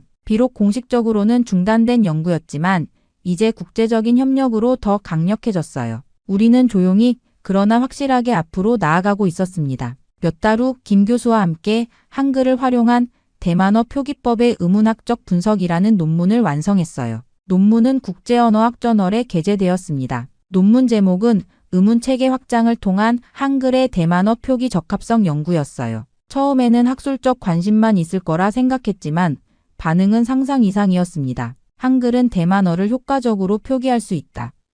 독일 베를린 자유대학교의 마르틴 교수가 국제언어학 콘퍼런스에서 이렇게 발표했어요. 그는 우리 연구를 인용하며 한글의 과학적 설계가 다른 언어 표기에도 적용될 수 있다고 주장했습니다. 일본 도쿄대학의 사토 교수도 한글 표기법은 대만어 구원의 열쇠가 될 수 있다는 논평을 발표했어요. 미국의 MIT 언어학과에서는 대만어 한글 표기법에 관한 세미나까지 개최했습니다. 국제학계가 주목하기 시작한 거죠. 그러나 가장 놀라운 반응은 대만 대중들로부터 왔어요. 은밀히 배포되던 우리의 교재가 사회관계망을 통해 널리 퍼지면서 한글로 대만어를 배우는 사람들이 급증했습니다. 특히 젊은 세대들 사이에서는 한글로 대만 전통 민요를 부르는 새로운 트렌드까지 생겼어요. 유명 유튜버가 한글로 표기된 대만 민요를 부르는 영상을 올렸는데 조회수가 수백만을 넘었습니다. 댓글에는 처음으로 대만어 가사를 제대로 읽을 수 있었다. 할머니와 함께 노래를 불렀더니 눈물을 흘리셨다 같은 감동적인 이야기들이 넘쳐났어요. 이런 상황을 지켜보던 대만 정부도 다시 고민하기 시작했습니다. 교육부에서는 긴급회의가 소집되었어요. 저도 참석 요청을 받았는데 부서로 돌아가는 느낌이 이상했습니다. 몇 달 전에는 연구 중단을 지시받았는데 이제는 다시 의견을 구하다니요. 회의실에는 교육부 장관, 정즈아오를 비롯한 고위 관료들, 그리고 국립대학교 언어학 교수들이 모여 있었습니다. 장관이 회의를 시작했어요. 오늘은 한글 표기법에 관한 새로운 논의를 하고자 합니다. 국제적 반응과 국내 여론을 고려할 때 우리도 입장을 재검토할 필요가 있습니다. 정즈아오는 여전히 완강했습니다. 그는 두꺼운 서류를 탁자에 내려놓으며 강한 어조로 말했어요. 중국과의 관계를 생각해야 합니다. 그들은 이미 이 문제에 민감하게 반응하고 있습니다. 한글 표기법을 공식화한다면 중국의 더 강한 비난을 받게 될 것입니다. 회의실이 긴장감으로 가득 찼습니다. 모두가 초조한 표정으로 서로를 바라보고 있었어요. 그때 저는 용기를 내어 말했습니다. 이건 정치의 문제가 아닙니다. 우리 언어를 지키는 문제입니다. 데이터를 보세요. 한글 표기법 덕분에 대만어를 배우는 젊은이들이 30% 증가했습니다. 우리가 걱정했던 언어 소멸 위기에 대한 해결책이 될 수 있어요. 제 목소리는 떨렸지만 신념은 확고했습니다. 회의실은 조용해졌어요. 장관은 깊은 생각에 잠긴 듯 했습니다. 그리고 드디어 입을 열었어요. 한글 표기법을 공식적으로 검토하겠다. 교육부 산하의 연구위원회를 설치하고 장외일인을 책임자로 임명한다.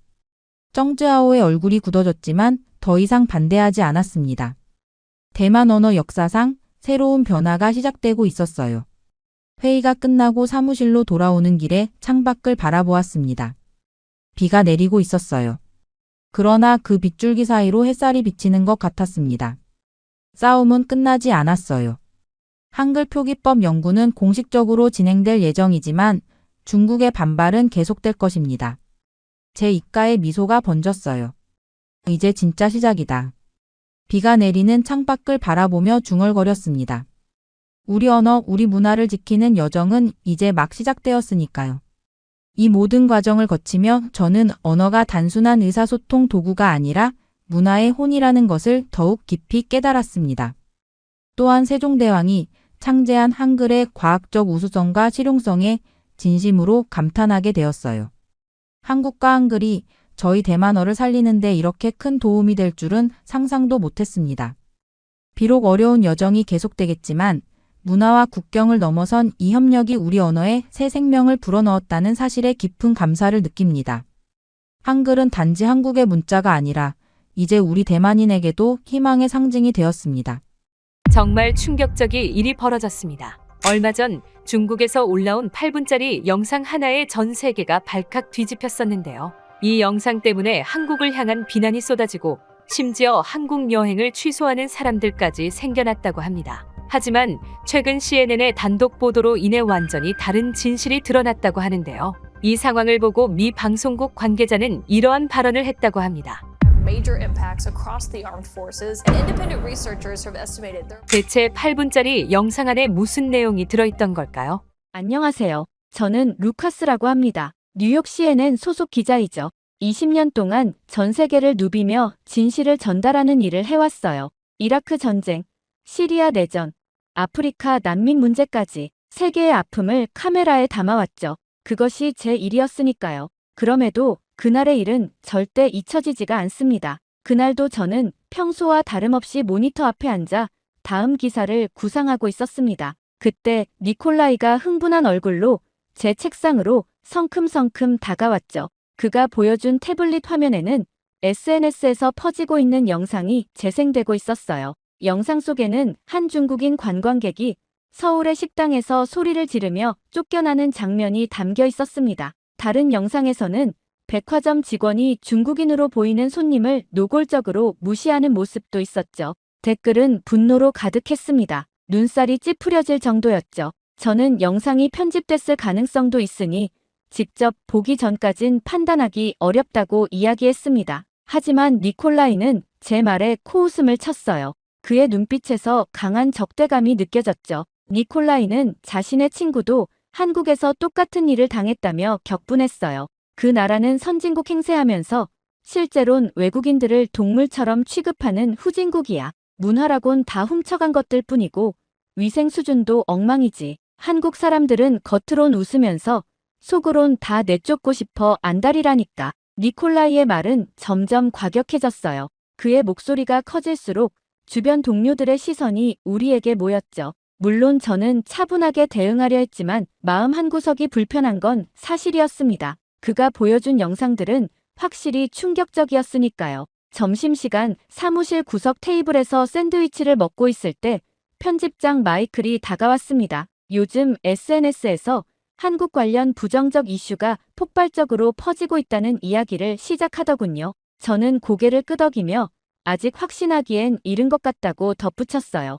그러자 마이클은 잠시 침묵했다가 그 영상으로 인해 CNN 시청률도 영향받고 있다고 말했죠. 그는 어쩔 수 없이 다음 주 편집회의에서 한국 관련 특별 보도를 기획해야 할 것 같다고 이야기했습니다. 저녁이 되어 사무실을 나설 때 CNN 방송에서는 여전히 관련 뉴스가 흘러나오고 있었어요. 마이클의 말대로 이 이슈는 점점 커지고 있었죠. 물론 그때는 알지 못했습니다. 이 일이 저를 어디로 이끌게 될지를 말이죠. 다음 날 사무실에 도착하자마자 니콜라이의 자리가 비어있는 것이 눈에 들어왔어요. 그의 컴퓨터는 켜져 있었지만 자리엔 없었죠. 동료 미아에게 물었더니 니콜라이가 새벽부터 스튜디오에서 무언가를 녹화하고 있다고 했습니다. 아침부터 엄청 바빴다는 말도 덧붙여서요. 저는 호기심에 스튜디오로 향했습니다. 가까이 다가가자 그의 모니터에 한국 관련 영상이 편집되고 있는 게 보였습니다.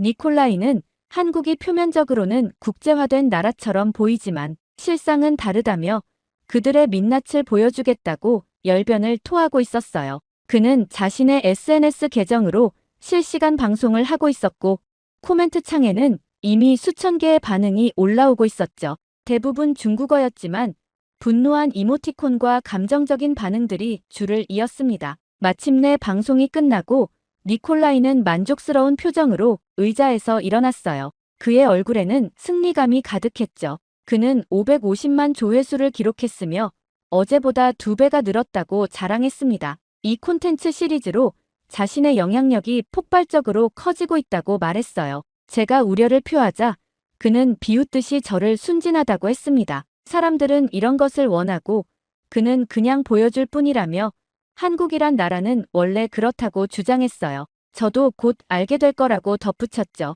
사무실로 돌아오는 길에 휴대폰을 확인했어요. 니콜라이의 영상이 소셜미디어를 휩쓸고 있었습니다. 다양한 플랫폼에서 공유되고 번역되고 재생산되고 있었죠. 댓글들은 더욱 과격해졌어요. 한국 제품 불매합시다. 한국 여행 취소했어요. 돈 아까워요. 우리도 그들을 똑같이 대해줍시다. 한국인들에게 본때를 보여줘야 합니다. 한국 문화 절대 소비하지 맙시다. 와 같은 증오에 찬 반응들이 넘쳐났습니다. 마음이 무거웠습니다. 확인되지 않은 정보가 감정적인 반응을 불러일으키고 그것이 다시 증오를 낳는 악순환이 시작된 겁니다. 그날 밤 저는 집에서 니콜라이의 영상을 자세히 분석했습니다. 교묘하게 편집된 장면들, 문맥에서 벗어난 인터뷰, 때로는 전혀 다른 나라의 사건을 한국의 것처럼 소개한 부분까지 발견했어요. 이건 저널리즘이 아니었죠. 선동에 가까웠습니다. 순간 누군가는 진실을 밝혀야 한다는 생각이 들었습니다. 그리고 그 누군가가 제가 될지도 모른다는 예감이 들었어요. 그리고 그 예감은 적중했죠. 사건은 CNN 주간 편집회의가 있는 날 일어났어요. 평소보다 긴장된 분위기 속에서 마이클 편집장이 회의를 시작했습니다. 회의실은 이전보다 더 많은 사람들로 가득 찼죠. 모두가 한국 이슈에 관심을 갖기 시작한 겁니다. 마이클은 지난 일주일간의 시청률 데이터를 보여주며 회의를 시작했어요. 한국 관련 뉴스의 시청률이 폭발적으로 증가하고 있었습니다. 소셜미디어 반응도 어마어마했죠. 이제 이 주제는 단순한 문화적 충돌이 아닌 글로벌 이슈로 확대되고 있었어요. 마이클은 그래프를 넘기며 심각한 표정으로 말했습니다. 지금 상황을 명확히 파악하기 위해 한국 현장 취재가 필요하다고 했어요. 진실은 현장에 있으니 직접 가서 확인해야 한다고 덧붙였죠. 회의실은 갑자기 조용해졌습니다. 아무도 선뜻 나서는 기자가 없었어요. 모두 자신의 노트북이나 태블릿만 바라볼 뿐이었죠. 한국은 지금 너무 민감한 주제였고 이런 보도는 자칫 기자 개인에게 엄청난 비난이 쏟아질 수도 있었습니다. 침묵 속에서 니콜라이가 코웃음을 쳤어요. 뭐 누가 가겠어요? 중국인 취급하는 그 나라에 누가 가고 싶겠습니까? 그는 비웃듯 말했습니다. 게다가 음식도 자극적이고 길거리는 더럽고 한국에서 체류하는 것 자체가 고문이라고요. 그저 서구인들에게 보여주는 이상한 케이팝과 예능은 위선적인 가면일 뿐이죠. 니콜라이의 말에 회의실 분위기는 더욱 어색해졌습니다. 몇몇 동료들은 불편한 기색을 감추지 못했어요. 침묵이 길어지자 마이클이 저를 바라봤어요. 그의 눈빛에는 이미 결정이 서려 있었습니다. 마이클은 제 경력과 중립적인 성향을 언급하며 저에게 이번 취재를 맡겨보고 싶다고 했어요. 예상은 했지만 실제로 들으니 가슴이 무거워졌죠. 잠시 고민했습니다. 한국, 솔직히 저는 그 나라에 대해 특별한 감정이 없었어요. 좋지도 나쁘지도 않았죠. 그냥 지도에 있는 또 하나의 나라일 뿐이었습니다. 그게 기자로서 가장 바람직한 상태가 아닐까요? 편견 없이 그저 진실만을 보려는 시선. 고개를 끄덕였어요. 마이클은 만족스러운 표정을 지었고 다른 동료들은 안도의 한숨을 내쉬는 것 같았습니다. 누군가 희생양이 생겨 다행이라는 눈치였죠. 회의가 끝나고 복도로 나오는데 예상치 못하게 영상팀의 미아가 다가왔어요. 긴 갈색 머리를 단정하게 묶은 그녀는 늘 날카로운 눈빛을 갖고 있었습니다. 미아는 자신도 한국 취재에 동행하고 싶다고 말했어요. 영상 증거가 중요한 이슈이니 좋은 카메라맨이 필요할 거라고 덧붙였죠. 미아의 제안이 반가웠습니다. 그녀는 프로페셔널한 영상 담당자였고 함께 일하면 좋은 콘텐츠를 만들 수 있을 거라 생각했어요. 마이클도 즉시 승인했고 이렇게 우리 취재팀이 꾸려졌습니다. 사무실로 돌아오는 길에 니콜라이와 마주쳤어요. 그는 비웃듯이 저를 바라봤습니다. 내가 한국 취재를 맡았다는 소식을 이미 들은 눈치였죠. 니콜라이는 낮은 목소리로 말했어요. 한국에 가면 그 나라의 진짜 모습을 알게 될 거라고. 그것도 뼈저리게 말이죠. 그곳이 얼마나 무서운 나라인지 직접 경험하게 될 거라고 했습니다. 그의 말에 대꾸하지 않았어요. 무엇이 진실인지 직접 가서 확인하는 것이 제 임무였으니까요. 선입견 없이 바라보는 것, 그것이 기자의 기본이라고 생각했습니다. 사흘 후, 저와 미아는 필요한 모든 장비와 허가를 갖추고 인천행 비행기에 올랐어요.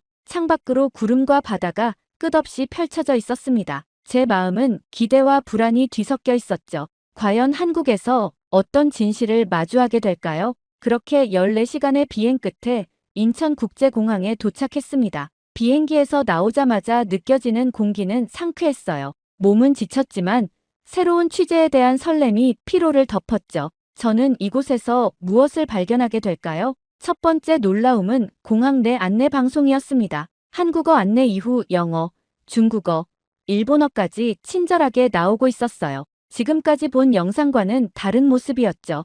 공항 곳곳에 다국어 안내판도 눈에 띄었습니다. 중국어가 상당히 큰 비중을 차지하고 있었어요. 미아는 카메라를 꺼내 주변을 촬영하기 시작했습니다. 그녀의 눈에도 의아함이 서려 있었어요. 분명 니콜라이의 영상 속 한국은 중국인에게 차갑고 배타적인 나라였는데 첫인상은 그렇지 않았죠. 입국 심사장으로 향하는 길에 외국인 전용 안내 데스크가 있었습니다. 호기심에 다가가 보니 친절한 미소를 지닌 한국인 직원이 중국인 관광객 무리를 응대하고 있었어요.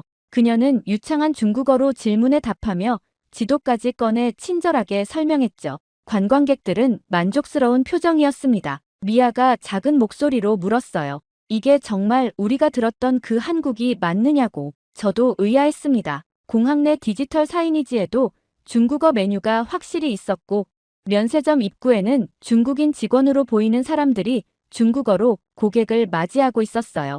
입국 심사는 예상보다 빠르게 진행됐습니다. 심사관은 무표정했지만 업무적으로 철저했을 뿐 특별히 불친절하지 않았어요. 오히려 미아에게 즐거운 여행 되세요라는 인사까지 건넸죠. 우리는 서로 눈빛을 교환했습니다. 뭔가 이상했어요. 짐을 찾아 출구로 나가는 길에 또 다른 장면이 눈에 들어왔습니다. 공항 직원이 중국인 단체 관광객을 위해 특별히 마련된 동선을 안내하고 있었어요. 그들만을 위한 별도의 출구였죠. 환영받는 느낌이 역력했습니다. 택시 승강장에 도착하자 기사님 한 분이 다가왔어요. 저희가 외국인임을 알아채고 영어로 인사했죠. 목적지를 이야기하자 운전을 시작했습니다. 택시 안에서 기사님은 백미러로 저희를 보며 물었어요. 어느 나라에서 왔냐고. 미국에서 왔다고 대답하자 그는 웃으며 유창한 영어로 반갑다고 말했습니다. 놀라운 건 곧이어 그가 다른 외국 손님들 이야기를 하면서 중국인 관광객도 많이 태운다고 했어요.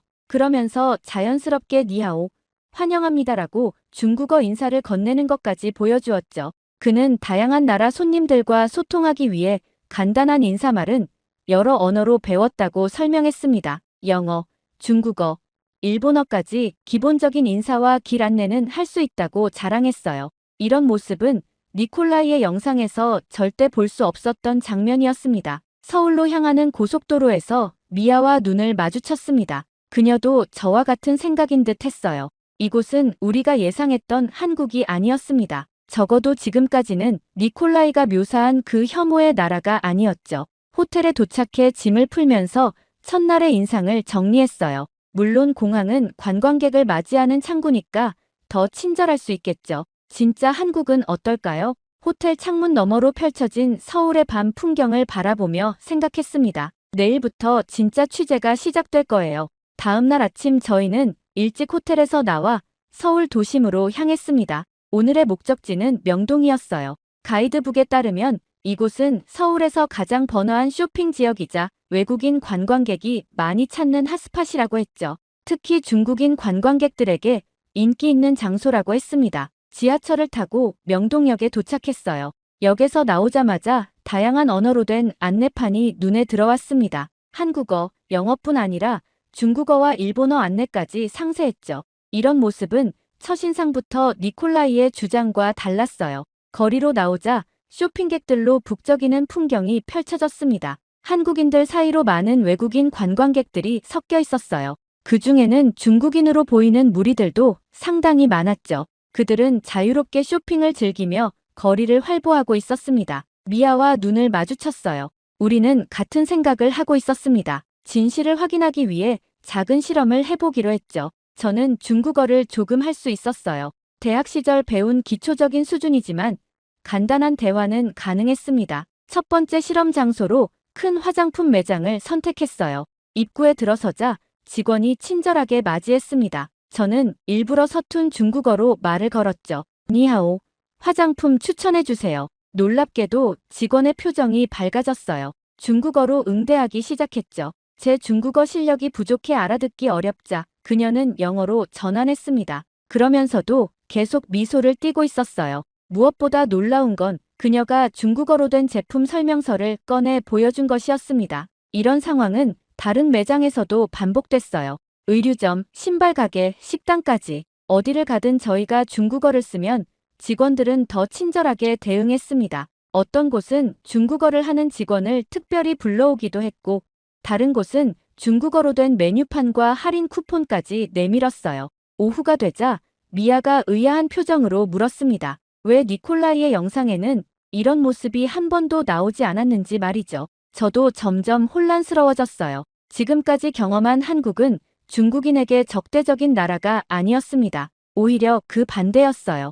한 대형 백화점 앞에서 흥미로운 광경을 목격했습니다. 중국인 단체 관광객을 위한 특별 입구가 따로 마련되어 있었어요. VIP 고객처럼 환대받는 모습이었죠. 백화점 직원들은 중국어로 인사하며 그들을 안내했습니다. 저녁에는 유명한 한식당에 들어갔어요. 또다시 중국어로 주문을 시도했죠. 서버는 미소 지으며 중국어 메뉴판을 가져왔습니다. 심지어 식사 방법까지 친절하게 설명해 주었어요. 식사를 마치고 계산할 때도 중국어로 감사 인사를 건네자 서버는 기뻐하며 다음에 또 오세요라고 중국어로 답했습니다. 호텔로 돌아오는 길에 미아와 오늘의 경험을 정리했어요. 명동에서 우리가 본 한국은 니콜라이의 주장과 완전히 달랐습니다. 중국인 관광객은 환영받았고 상점들은 그들을 위한 서비스를 적극적으로 제공하고 있었어요. 무언가 이상했습니다. 왜 니콜라이의 영상에는 이런 장면이 없었을까요? 그가 보여준 한국과 우리가 경험한 한국 사이에는 큰 간극이 있었어요.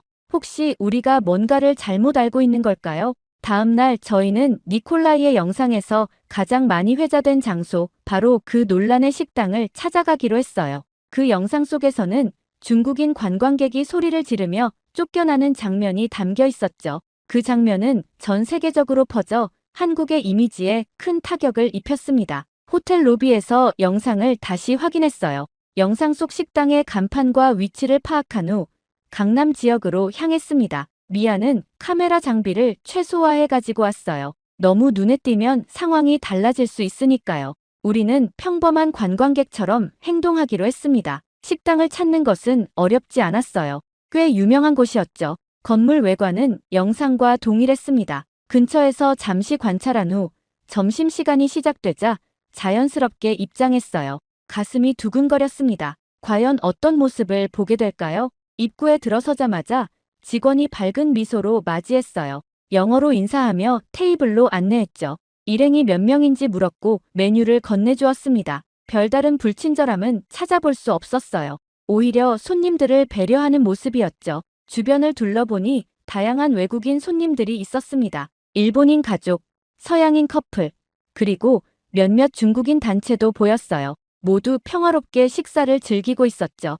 영상 속 그 긴장감이나 불편한 분위기는 전혀 느껴지지 않았습니다. 주문을 하면서 중국어로 몇 마디 섞어 말해봤어요. 직원은 놀라지 않고 중국어로 응대하려 노력했습니다. 그녀의 중국어는 서툴렀지만 기본적인 소통은 가능한 수준이었어요. 정말 영상 속 그 식당이 맞는지 의심이 들 정도였죠. 식사가 나오고 분위기가 편안해지자 조심스럽게 대화를 시작했습니다. 이곳에 관한 블로그 포스트를 봤다며 자연스럽게 화제를 돌렸어요. 그리고 최근에 외국인 손님과 문제가 있었는지 물어봤죠. 직원은 고개를 갸웃하며 특별한 문제는 없었다고 했어요. 오히려 외국인 손님들이 많아 감사할 따름이라고 말했습니다. 특히 중국인 관광객들 덕분에 매출이 늘었다고 했죠. 이 말을 듣자 더욱 혼란스러워졌어요. 니콜라이의 영상은 도대체 무엇이었을까요? 식사를 마친 후 매니저에게 직접 이야기를 나눌 기회가 생겼습니다. 그는 경력 10년의 베테랑이었어요. 조금 더 직접적으로 물어봤죠. 최근 중국인 손님과 문제가 있었는지, 특히 쫓겨난 사건이 있었는지 말이에요. 매니저는 잠시 생각하더니 단호하게 고개를 저었습니다. 그런 일은 없었다고 했어요. 중국 손님들은 오히려 식당의 중요한 고객이라고 강조했죠. 매출의 30%가 중국인 관광객에게서 나온다고 했습니다. 그들을 쫓아낸다는 건 상식적으로 말이 안 된다고 말했어요. 더 놀라운 것은 매니저가 영상에 대해 알고 있었다는 사실이었습니다. 그는 그 영상이 자신의 식당을 촬영한 것은 맞지만 완전히 조작되었다고 말했어요. 실제로는 술에 취한 손님이 소란을 피워 제지한 것뿐인데 마치 중국인이라서 쫓겨난 것처럼 편집되었다고 했죠. 식당을 나오면서 미아와 눈을 마주쳤어요. 그녀의 눈에도 의문이 가득했습니다. 우리는 무언가 큰 오해 속에 있었던 것일까요? 니콜라이의 영상은 진실을 왜곡한 것이었을까요? 그렇게 한국 취재 사흘째, 저는 이제 서울 곳곳을 자유롭게 다니기 시작했어요. 대중교통은 놀라울 정도로 정확했고 길 찾기도 어렵지 않았습니다. 사람들은 바쁘게 움직였지만 외국인에게 불친절하다는 느낌은 전혀 받지 못했죠. 오늘은 홍대 지역을 취재하기로 했습니다. 젊은이들의 문화를 엿볼 수 있는 곳이라고 했어요. 아침 일찍 호텔을 나와 지하철을 타고 홍대 입구역에 도착했죠. 역 주변은 활기찼습니다. 다양한 가게들과 카페, 그리고 거리 공연까지 서울의 또 다른 모습이었어요. 점심시간이 되자 한 작은 카페에 들어갔습니다. 창가 자리에 앉아 노트북을 펼치고 지금까지의 취재 내용을 정리하기 시작했어요. 아메리카노 한 잔과 함께 생각을 정리하는 시간을 가졌죠. 니콜라이의 주장과 제가 경험한 한국의 모습은 너무나 달랐습니다. 한참 작업에 몰두하던 중 화장실에 다녀오기 위해 자리에서 일어났어요. 생각이 복잡해 지갑을 테이블 위에 두고 간 것도 몰랐죠. 화장실에서 나와 다시 자리로 돌아가는데 갑자기 지갑이 생각났습니다. 가슴이 덜컥 내려앉았어요. 안에는 여권과 신용카드, 현금까지 모두 들어있었거든요. 서둘러 테이블로 돌아가 보니 놀랍게도 지갑은 그대로 있었습니다. 아무도 손대지 않은 채로요. 혹시나 하는 마음에 지갑을 열어봤지만 모든 것이 그대로였어요. 안도의 한숨이 나왔죠. 그때 옆 테이블에 앉아있던 한국인 여성이 미소를 지으며 말했습니다. 제가 자리를 비웠을 때 한 남성이 지갑을 보고 직원에게 알렸다고 해요. 직원은 주인이 돌아올 때까지 지갑을 지켜봤다고 했죠. 정말 놀라운 경험이었습니다. 이틀 후 또 다른 일이 있었어요. 강남에서 취재를 마치고 택시를 탔는데 내리면서 휴대폰을 좌석에 두고 내렸습니다. 호텔에 도착해서야 휴대폰이 없다는 것을 깨달았죠. 당황스러웠어요. 모든 취재 자료와 연락처가 들어있었으니까요. 호텔 직원에게 상황을 설명하자 그는 즉시 도움을 주겠다고 했습니다. 택시 회사에 연락해보자고 제안했어요. 제가 탔던 택시의 번호는 기억나지 않았지만 대략적인 시간과 경로는 알고 있었죠. 호텔 직원은 인근 경찰서에도 연락해 도움을 요청했습니다. 놀랍게도 2시간 후 경찰서에서 연락이 왔어요. 택시 기사가 휴대폰을 발견하고 가까운 경찰서에 맡겼다는 겁니다. 모든 것이 그대로였어요. 경찰관은 이런 일이 한국에서는 흔하다고 말했습니다. 분실물을 돌려주는 것이 당연한 문화라고 했죠. 이 경험들은 저에게 깊은 인상을 남겼어요. 미국에서도 이런 일이 있을 수 있지만 대도시에서 분실한 물건이 온전히 돌아오는 경우는 그리 흔치 않습니다. 특히나 외국인이라면 더욱 그렇죠. 하지만 한국에서는 이것이 특별한 일이 아니라 일상이라는 점이 놀라웠어요. 한국인들과 대화하며 이런 경험을 나누자 그들은 당연하다는 듯이 반응했습니다. 한 대학생은 자신이 지방에서 서울로 올라와 처음에는 놀랐지만 이제는 익숙해졌다고 했어요. 한국 사회는 높은 수준의 신뢰를 바탕으로 돌아가고 있었습니다. 이런 경험들은 니콜라이가 묘사한 한국의 모습과는 너무나도 달랐어요. 그가 보여준 영상 속 한국은 배타적이고 불친절한 나라였지만 제가 직접 경험한 한국은 친절하고 신뢰할 수 있는 사회였습니다. 왜 이런 괴리가 있는 걸까요?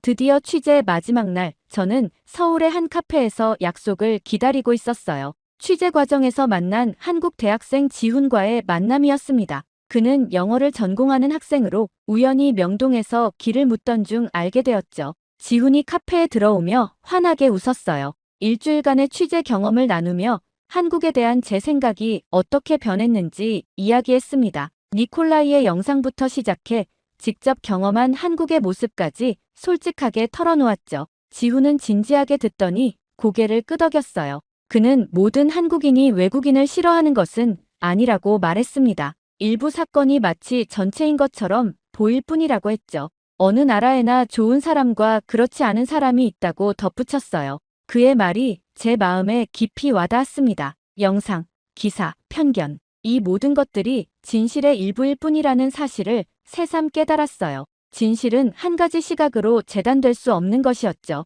한국에서의 마지막 밤, 호텔방에서 최종 기사를 작성했습니다. 제목은 한국, 우리가 몰랐던 따뜻한 진실이었어요. 편견 없이 바라본 한국의 모습, 직접 경험한 친절함과 신뢰, 그리고 이해의 중요성에 대해 썼죠. 뉴욕으로 돌아온 첫날 CNN 본사에서 생방송 인터뷰가 예정되어 있었어요. 스튜디오에 들어서자 긴장이 밀려왔습니다. 이 방송이 많은 사람들의 인식을 바꿀 수 있을까요? 카메라 앞에서 저는 솔직하게 말했어요. 제가 본 한국은 편견 속 그 나라가 아니었다고, 직접 경험한 그들의 친절함과 정직함은 진짜였다고 말이죠. 그리고 우리 모두가 선입견을 버리고 직접 보고 판단하는 자세가 필요하다고 강조했습니다. 방송이 끝나고 복도에서 니콜라이와 마주쳤어요. 그는 방송을 봤다며 조용히 다가왔습니다. 예상과 달리 그의 표정은 공격적이지 않았어요. 그는 잠시 망설이다 제가 옳았다고 말했습니다. 자신은 편견에 눈이 가려졌던 것 같다고 했죠. 저는 미소 지으며 대답했어요. 진실은 직접 봐야만 알 수 있다고요. 니콜라이의 눈에서 변화의 조짐이 보였습니다. 아마도 그도 언젠가 한국을 새로운 시선으로 바라볼 수 있을지 모르겠네요. 이제 저는 알아요. 진실은 때로 왜곡된 프레임 속에 가려진다는 것을. 하지만 우리가 발로 뛰고 눈으로 보고 마음으로 듣는다면 어떤 오해도 편견도 진심 앞에서는 무너질 수 있다는 것을 말이죠. 한국은 저에게 단순한 취재 대상이 아닌 삶의 교훈을 준 소중한 경험이 되었습니다. 그곳에서 만난 사람들의 따뜻함, 사회의 신뢰, 그리고 서로를 배려하는 문화는 제 마음속에 깊이 남았어요.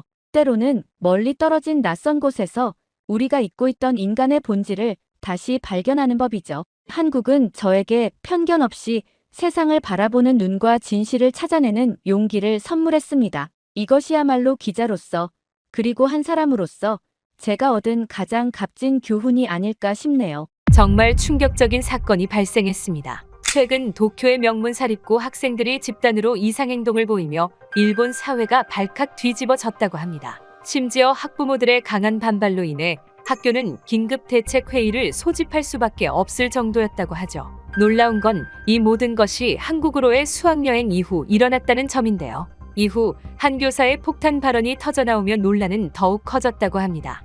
中小企業や労働組合のない職場で働く人を含む 대체 무슨 일이 있었던 걸까요? 안녕하세요. 저는 사토 나나미라고 합니다. 도쿄에 있는 가이세이 고등학교 3학년생이죠. 우리 학교는 일본에서 가장 명문이라 불리는 학교 중 하나예요. 정치인, 기업인, 학자 등 많은 인재를 배출했을 정도죠. 저 또한 일본 상류층 집안에서 자랐습니다. 아버지는 대기업 임원이시고 어머니는 관료 집안 출신이세요. 그래서 저는 어릴 때부터 일본의 전통적 가치관과 자부심을 강조하는 교육을 받아왔죠. 2차 대전 당시 일본군 출신이신 할아버지도 마찬가지셨습니다. 가족 모임이 있을 때마다 한국에 대한 부정적인 이야기를 하시곤 했죠. 할아버지는 한국이 늘 일본을 욕하면서도 일본 기술과 문화를 베낀다고 말씀하셨어요. 역사 문제를 이용해 일본을 괴롭히는 나라라는 말씀도 자주 하셨죠. 부모님도 이에 동조하며 한국을 좋지 않게 이야기하셨어요. 녹차를 마시며 할아버지의 말씀에 맞장구를 치는 아버지의 모습이 지금도 눈에 선합니다. 어머니는 조용히 앉아 계셨지만 표정만으로도 동의하고 계시다는 걸 알 수 있었죠. 하지만 그런 말씀을 들을 때마다 저는 의문이 들었습니다. 한국에 대해 직접 겪어본 것도 아니면서 너무 단정짓는 건 아닐까 하는 생각이 들었어요. 실제로 학교에는 한국 문화에 관심을 가진 친구들이 많았습니다. 미유키는 케이팝을 좋아했고 아카리, 유미, 사유리를 비롯한 많은 친구들이 한국 화장품만 고집했죠. 유카는 한국 드라마를 보며 울기도 했습니다. 그런 모습을 볼 때마다 한국은 우리와 별반 다를 게 없는 나라가 아닐까 하는 생각이 들었습니다. 하지만 이런 생각은 입 밖으로 꺼내지 않았습니다. 아직도 주변에는 한국을 극도로 싫어하는 사람들이 너무 많았거든요. 학교에서도 집에서도 말이죠. 괜히 이상한 소리 했다가 분위기만 이상해질까 봐 조심스러웠거든요. 가끔 인터넷에서 한국 관련 기사를 보다가도 누군가 들어올까 화면을 급히 닫곤 했습니다. 이런 분위기 속에서 저는 한국에 대한 생각을 혼자만 간직한 채 살아가고 있었습니다. 질문은 많지만 답을 구할 곳은 없었죠. 그러던 어느 날 담임 선생님이 평소와 다른 긴장된 표정으로 교실에 들어오셨습니다. 선생님은 3학년 수학여행에 관한 발표가 있다고 말씀하셨습니다. 모두의 시선이 교탁 위에 선 담임 선생님을 향했죠. 하와이, 발리, 아니면 싱가포르, 모두들 멋진 해외여행지를 기대하는 눈치였어요. 그러나 다음 순간 선생님의 입에서 나온 말은 충격적이었습니다. 한국입니다. 그 말이 떨어지자마자 교실은 순식간에 아수라장이 되었어요. 방금 전까지 조용했던 교실이 마치 폭풍우가 몰아치는 바다처럼 요동쳤습니다. 교실 여기저기서 왜 하필 한국이냐는 항의와 반일 감정이 심한 나라에 가는 것이 위험하지 않겠냐는 걱정, 차라리 일본 내에서 여행하자는 제안이 쏟아졌어요. 학생들의 항의가 빗발쳤죠. 교탁 앞에는 학생들이 몰려들었고 교실 곳곳에서 불만 섞인 목소리가 터져나왔습니다. 특히 같은 반의 야마모토 리카는 반에서 가장 큰 목소리로 항의했어요. 검은 머리카락을 흔들며 리카는 주먹을 불끈 쥐었습니다. 리카는 학교에 정식으로 항의해야 하고 자신의 부모님도 한국 여행을 절대 반대할 거라며 강하게 주장했어요. 리카가 흥분한 목소리로 말하자 다른 친구들도 동조하며 수학여행 취소를 요구했습니다. 결국 그날 오후 학부모들의 항의 전화가 학교로 빗발쳤다고 합니다. 우리 아이를 한국 같은 나라에 보낼 수 없다며 학교 측에 강하게 반발하는 부모들도 있었어요. 결국 학교는 학부모 설명회를 열기로 결정했습니다. 교무실을 오가는 선생님들의 얼굴이 모두 긴장된 표정이었어요. 담임 선생님은 안전성, 교육적 가치, 문화적 다양성을 강조하며 학부모들을 설득했다고 합니다. 담임 선생님은 UN 안전지수에서 한국이 일본보다 높은 점수를 받았다는 점, 매년 200만 명 이상의 일본 관광객이 한국을 방문한다는 통계, 그리고 전통과 현대가 공존하는 한국에서 학생들이 많은 것을 배울 수 있다는 교육적 가치를 강조했다고 해요. 설명의 결과 대다수의 학부모가 찬성하며 한국 수학여행이 확정되었어요. 하지만 학생들의 반발은 여전했습니다. 친구들은 학교가 미쳤다며 우리가 원하지도 않는 곳을 왜 가야 하는지 분노했어요. 야마모토 리카는 쉬는 시간마다 친구들을 모아 한국으로 가는 것을 막아야 한다. 라고 주장했지만 이미 결정된 일이라 막기는 힘들었습니다. 그렇게 시간이 흐르면서 친구들 사이에 미묘한 변화가 느껴졌어요. 처음에는 모두가 반대했던 한국 여행에 대해 조금씩 다른 목소리가 나오기 시작했습니다. 어느 날 쉬는 시간, 평소 조용하던 아유미가 조심스럽게 말을 꺼냈어요. 근데 한국 가는 거 그렇게 나쁘진 않을지도? 그 말에 교실 공기가 잠시 얼어붙는 것 같았습니다. 하지만 곧 미카도 동조하며 말했어요. 난 원래 한국 드라마 좋아했어. 직접 가서 보면 더 재미있을 것 같은데? 하루카도 용기를 내어 말했습니다. 한국 음식도 맛있다고 하잖아. 가서 진짜 한국 요리를 먹어보고 싶어. 처음에는 강하게 반발하던 친구들 중 일부가 점점 긍정적인 태도를 보이기 시작한 거예요. 그러자 교실 분위기가 묘하게 변했습니다. 마치 두 진영으로 나뉘는 것 같았어요. 야마모토 리카는 이런 변화를 못마땅하게 여겼습니다. 그녀의 얼굴이 순식간에 굳어지더니 싸늘한 목소리로 말했어요. 뭐야, 너네 친한이야? 그 말은 마치 얼음처럼 차갑게 교실에 떨어졌습니다. 리카는 계속해서 날카롭게 지적했어요. 우리 학교가 한국 가는 걸 정했다고 해서 내 생각까지 바뀐 거야. 우리가 그동안 한국한테 당한 게 얼만데. 리카의 말에 한국에 호의적인 발언을 했던 친구들은 움츠러들었어요. 특히 아유미는 고개를 푹 숙이고 말았죠. 마치 한국을 긍정적으로 보는 것만으로도 이상한 사람이 되는 분위기였습니다. 저는 이 모든 상황을 지켜보며 속으로 깊은 고민에 빠졌어요. 그냥 한국 여행일 뿐인데 왜 이렇게까지 반응이 심한 걸까? 한국에 대한 감정이 이렇게 양극화되는 이유가 궁금했습니다. 창밖으로 보이는 벚꽃잎이 바람에 흩날리는 모습을 바라보며 생각했어요. 우리가 배웠던 역사, 어른들이 들려주는 이야기, 그리고 실제 한국은 어떻게 다를까? 하지만 저는 여전히 제 생각을 입 밖으로 꺼내지 않았어요. 괜히 분위기를 더 이상하게 만들고 싶지 않았거든요. 책상 위 공책에 무의식적으로 그린 작은 동그라미들을 바라보며 침묵을 지켰습니다. 교실 밖복도에서는 다른 반 학생들도 비슷한 논쟁을 하는 소리가 들렸어요. 이제 학교 전체가 한국 수학여행에 대한 찬반으로 시끄러웠습니다. 수업이 끝나고 집으로 가는 길, 도서관에 들러 한국에 관한 가이드북을 몰래 펼쳐보았어요. 컬러풀한 서울의 야경, 전통 한옥마을, 현대적인 쇼핑센터. 생각보다 멋진 곳 같았습니다. 그리고 달력을 보니 한국으로 출발하는 날이 점점 다가오고 있었어요. 이제 2주 후면 직접 그곳에 가게 될 텐데 두려움과 기대가 뒤섞인 감정이 제 마음속에서 소용돌이쳤습니다. 2주 뒤 드디어 출국 당일이 왔습니다. 하네다 공항에 도착해 짐을 챙기며 주변을 둘러보았어요. 학생들의 표정은 여전히 어두웠습니다. 아, 진짜 가야 해?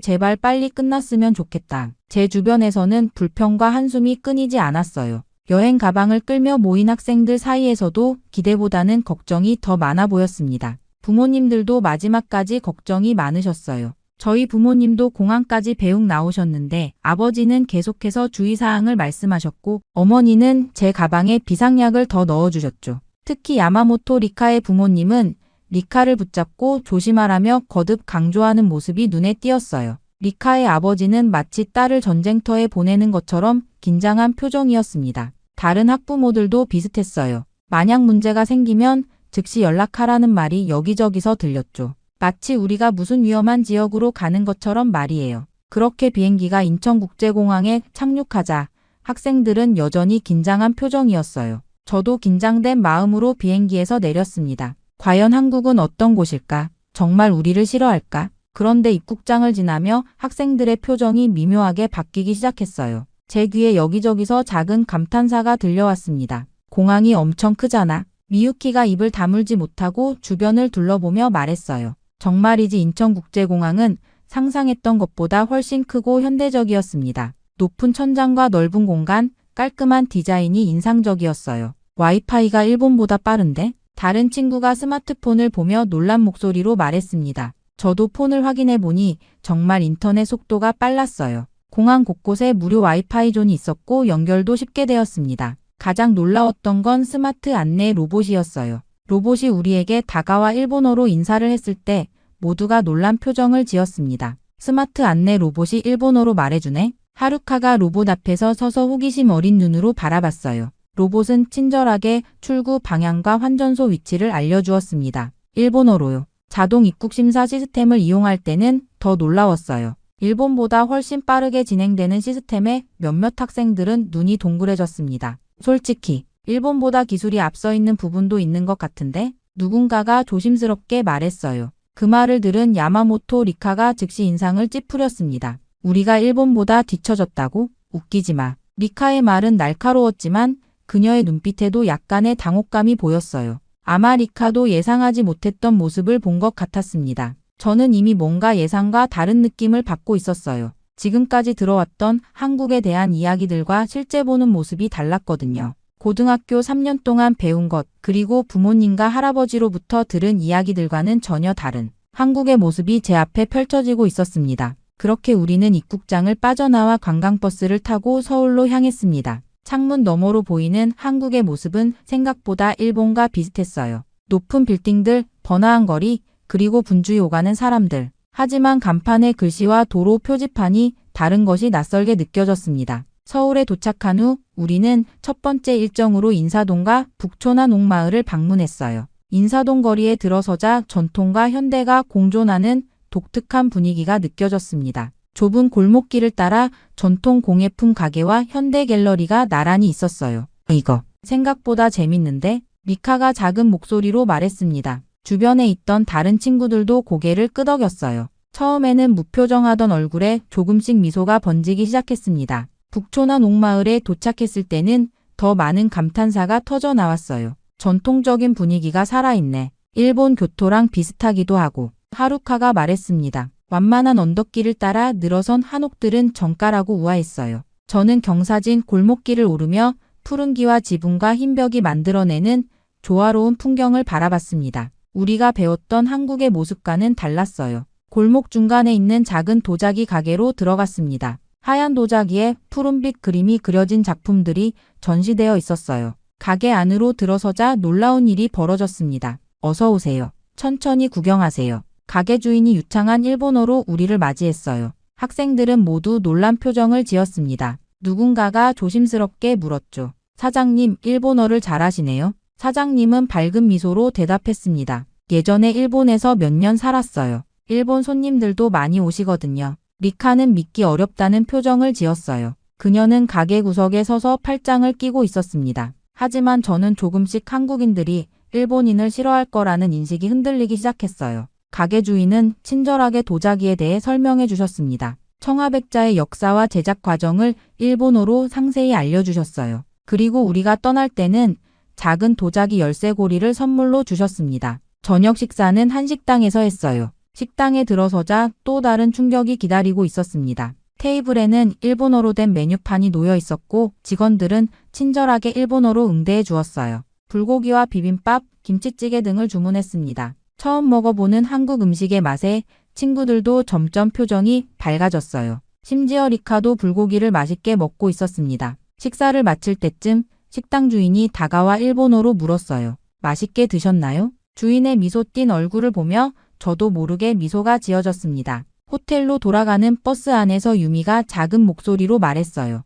생각보다 다들 친절해. 다음날 아침 호텔에서 일어나 창밖을 바라보니 맑은 하늘이 펼쳐져 있었습니다. 어제의 경험으로 한국에 대한 인상이 많이 바뀌었어요. 오늘은 어떤 일이 기다리고 있을까 하는 기대감으로 아침 식사를 마쳤습니다. 오늘의 일정은 서대문 형무소 역사관 방문이었어요. 버스를 타고 이동하는 동안 가이드 선생님이 이곳이 일제시대 때 독립운동가들이 수감되었던 곳이라고 설명해 주셨습니다. 그 말을 듣자 버스 안이 갑자기 조용해졌어요. 서대문 형무소에 도착하자 건물의 무거운 분위기가 느껴졌습니다. 붉은 벽돌로 지어진 건물은 딱딱하고 차가워 보였어요. 여기 좀 무서운 분위기야. 아유미가 떨리는 목소리로 말했습니다. 다른 친구들도 비슷한 표정이었어요. 처음에는 그저 또 하나의 관광지라고 가볍게 생각했던 학생들의 발걸음이 무거워졌습니다. 입구를 지나 내부로 들어가자 전시물들이 눈에 들어왔어요. 좁은 감방, 고문실, 고통 속에서 쓰러져간 독립운동가들의 사진들이 벽에 걸려 있었습니다. 전시장을 둘러보면서 학생들의 분위기가 점점 가라앉았어요. 특히 충격적이었던 것은 고문 도구들이었습니다. 새로 만든 형구들, 물고문 기구들, 그리고 그것들이 어떻게 사용되었는지 보여주는 설명들. 저도 모르게 몸이 움츠러들었어요. 그리고 유관순 열사의 이야기에 다다랐을 때 모든 학생들이 침묵했습니다. 17살의 나이에 독립운동에 참여해 체포되어 모진 고문을 당하고 죽음을 맞이한 소녀의 이야기. 사진 속 그녀는 우리와 비슷한 또래였어요. 우리랑 같은 여고생이 이런 일을 당했다고? 리카가 떨리는 목소리로 말했습니다. 그녀의 눈에는 눈물이 고여 있었어요. 왜 이런 걸 교과서에서 배우지 않았지? 하루카의 질문에 아무도 대답하지 못했습니다. 야마모토 리카는 불편한 듯 고개를 돌렸지만 그녀의 표정에도 혼란이 보였어요. 저는 전시물을 뚫어지게 바라봤습니다. 벽에 걸린 독립운동가들의 명단과 그들이 겪은 고통에 대한 기록들.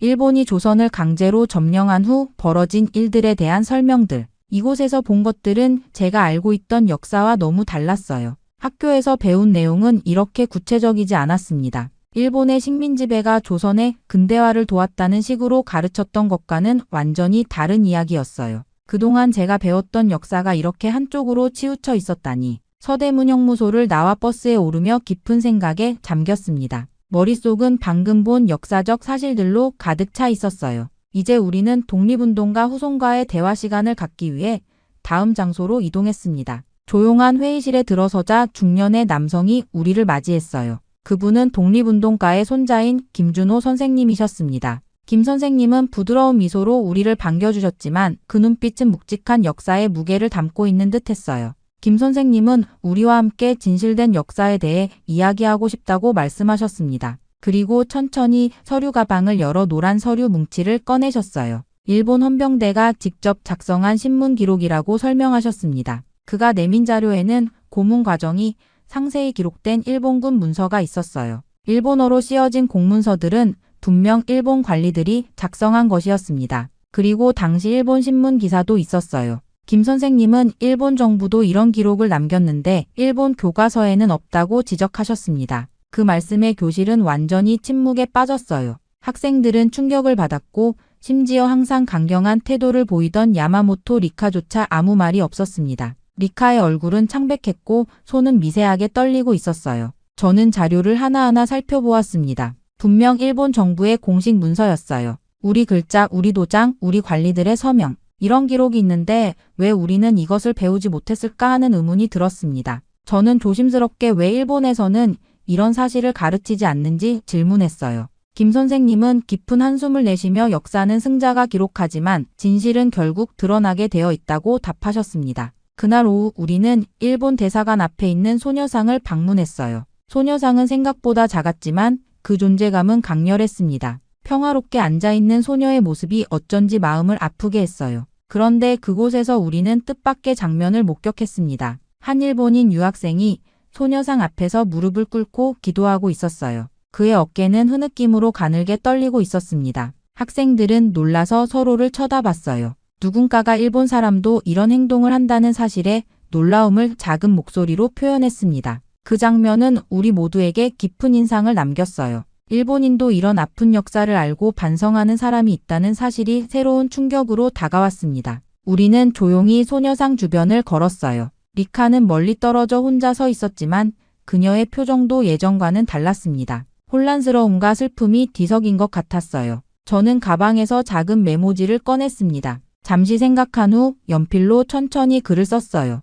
우리가 몰랐던 진실을 알게 되어 죄송합니다. 사토 나나미라고 적었습니다. 조용히 그 쪽지를 소녀상 앞에 놓았어요. 작은 행동이었지만 제 마음속에서는 큰 변화가 일어나고 있었습니다. 지금까지 알고 있던 세상이 무너지는 듯한 느낌이었어요. 그렇게 일본으로 돌아오는 비행기 안에서 저는 창밖의 구름을 바라보며 지난 며칠간의 경험을 되새겼습니다. 비행기가 착륙할 때까지 아무도 많은 이야기를 하지 않았어요. 모두가 자신만의 생각에 잠겨 있었습니다. 한국에서 돌아온 후 저와 친구들은 많은 생각에 빠졌어요. 학교 생활은 겉으로 보면 평소와 같았지만 우리의 내면은 완전히 달라져 있었습니다. 그리고 변화는 바로 나타났어요. 점심시간 교실 구석에서 작은 대화가 시작되었습니다. 미카가 조용히 말했어요. 우리 교과서에 없는 것들이 너무 많아. 하루카도 고개를 끄덕이며 일본이 가르쳐주지 않는 역사도 있다는 걸 이제야 알았다고 덧붙였습니다. 심지어 야마모토 리카조차 예전처럼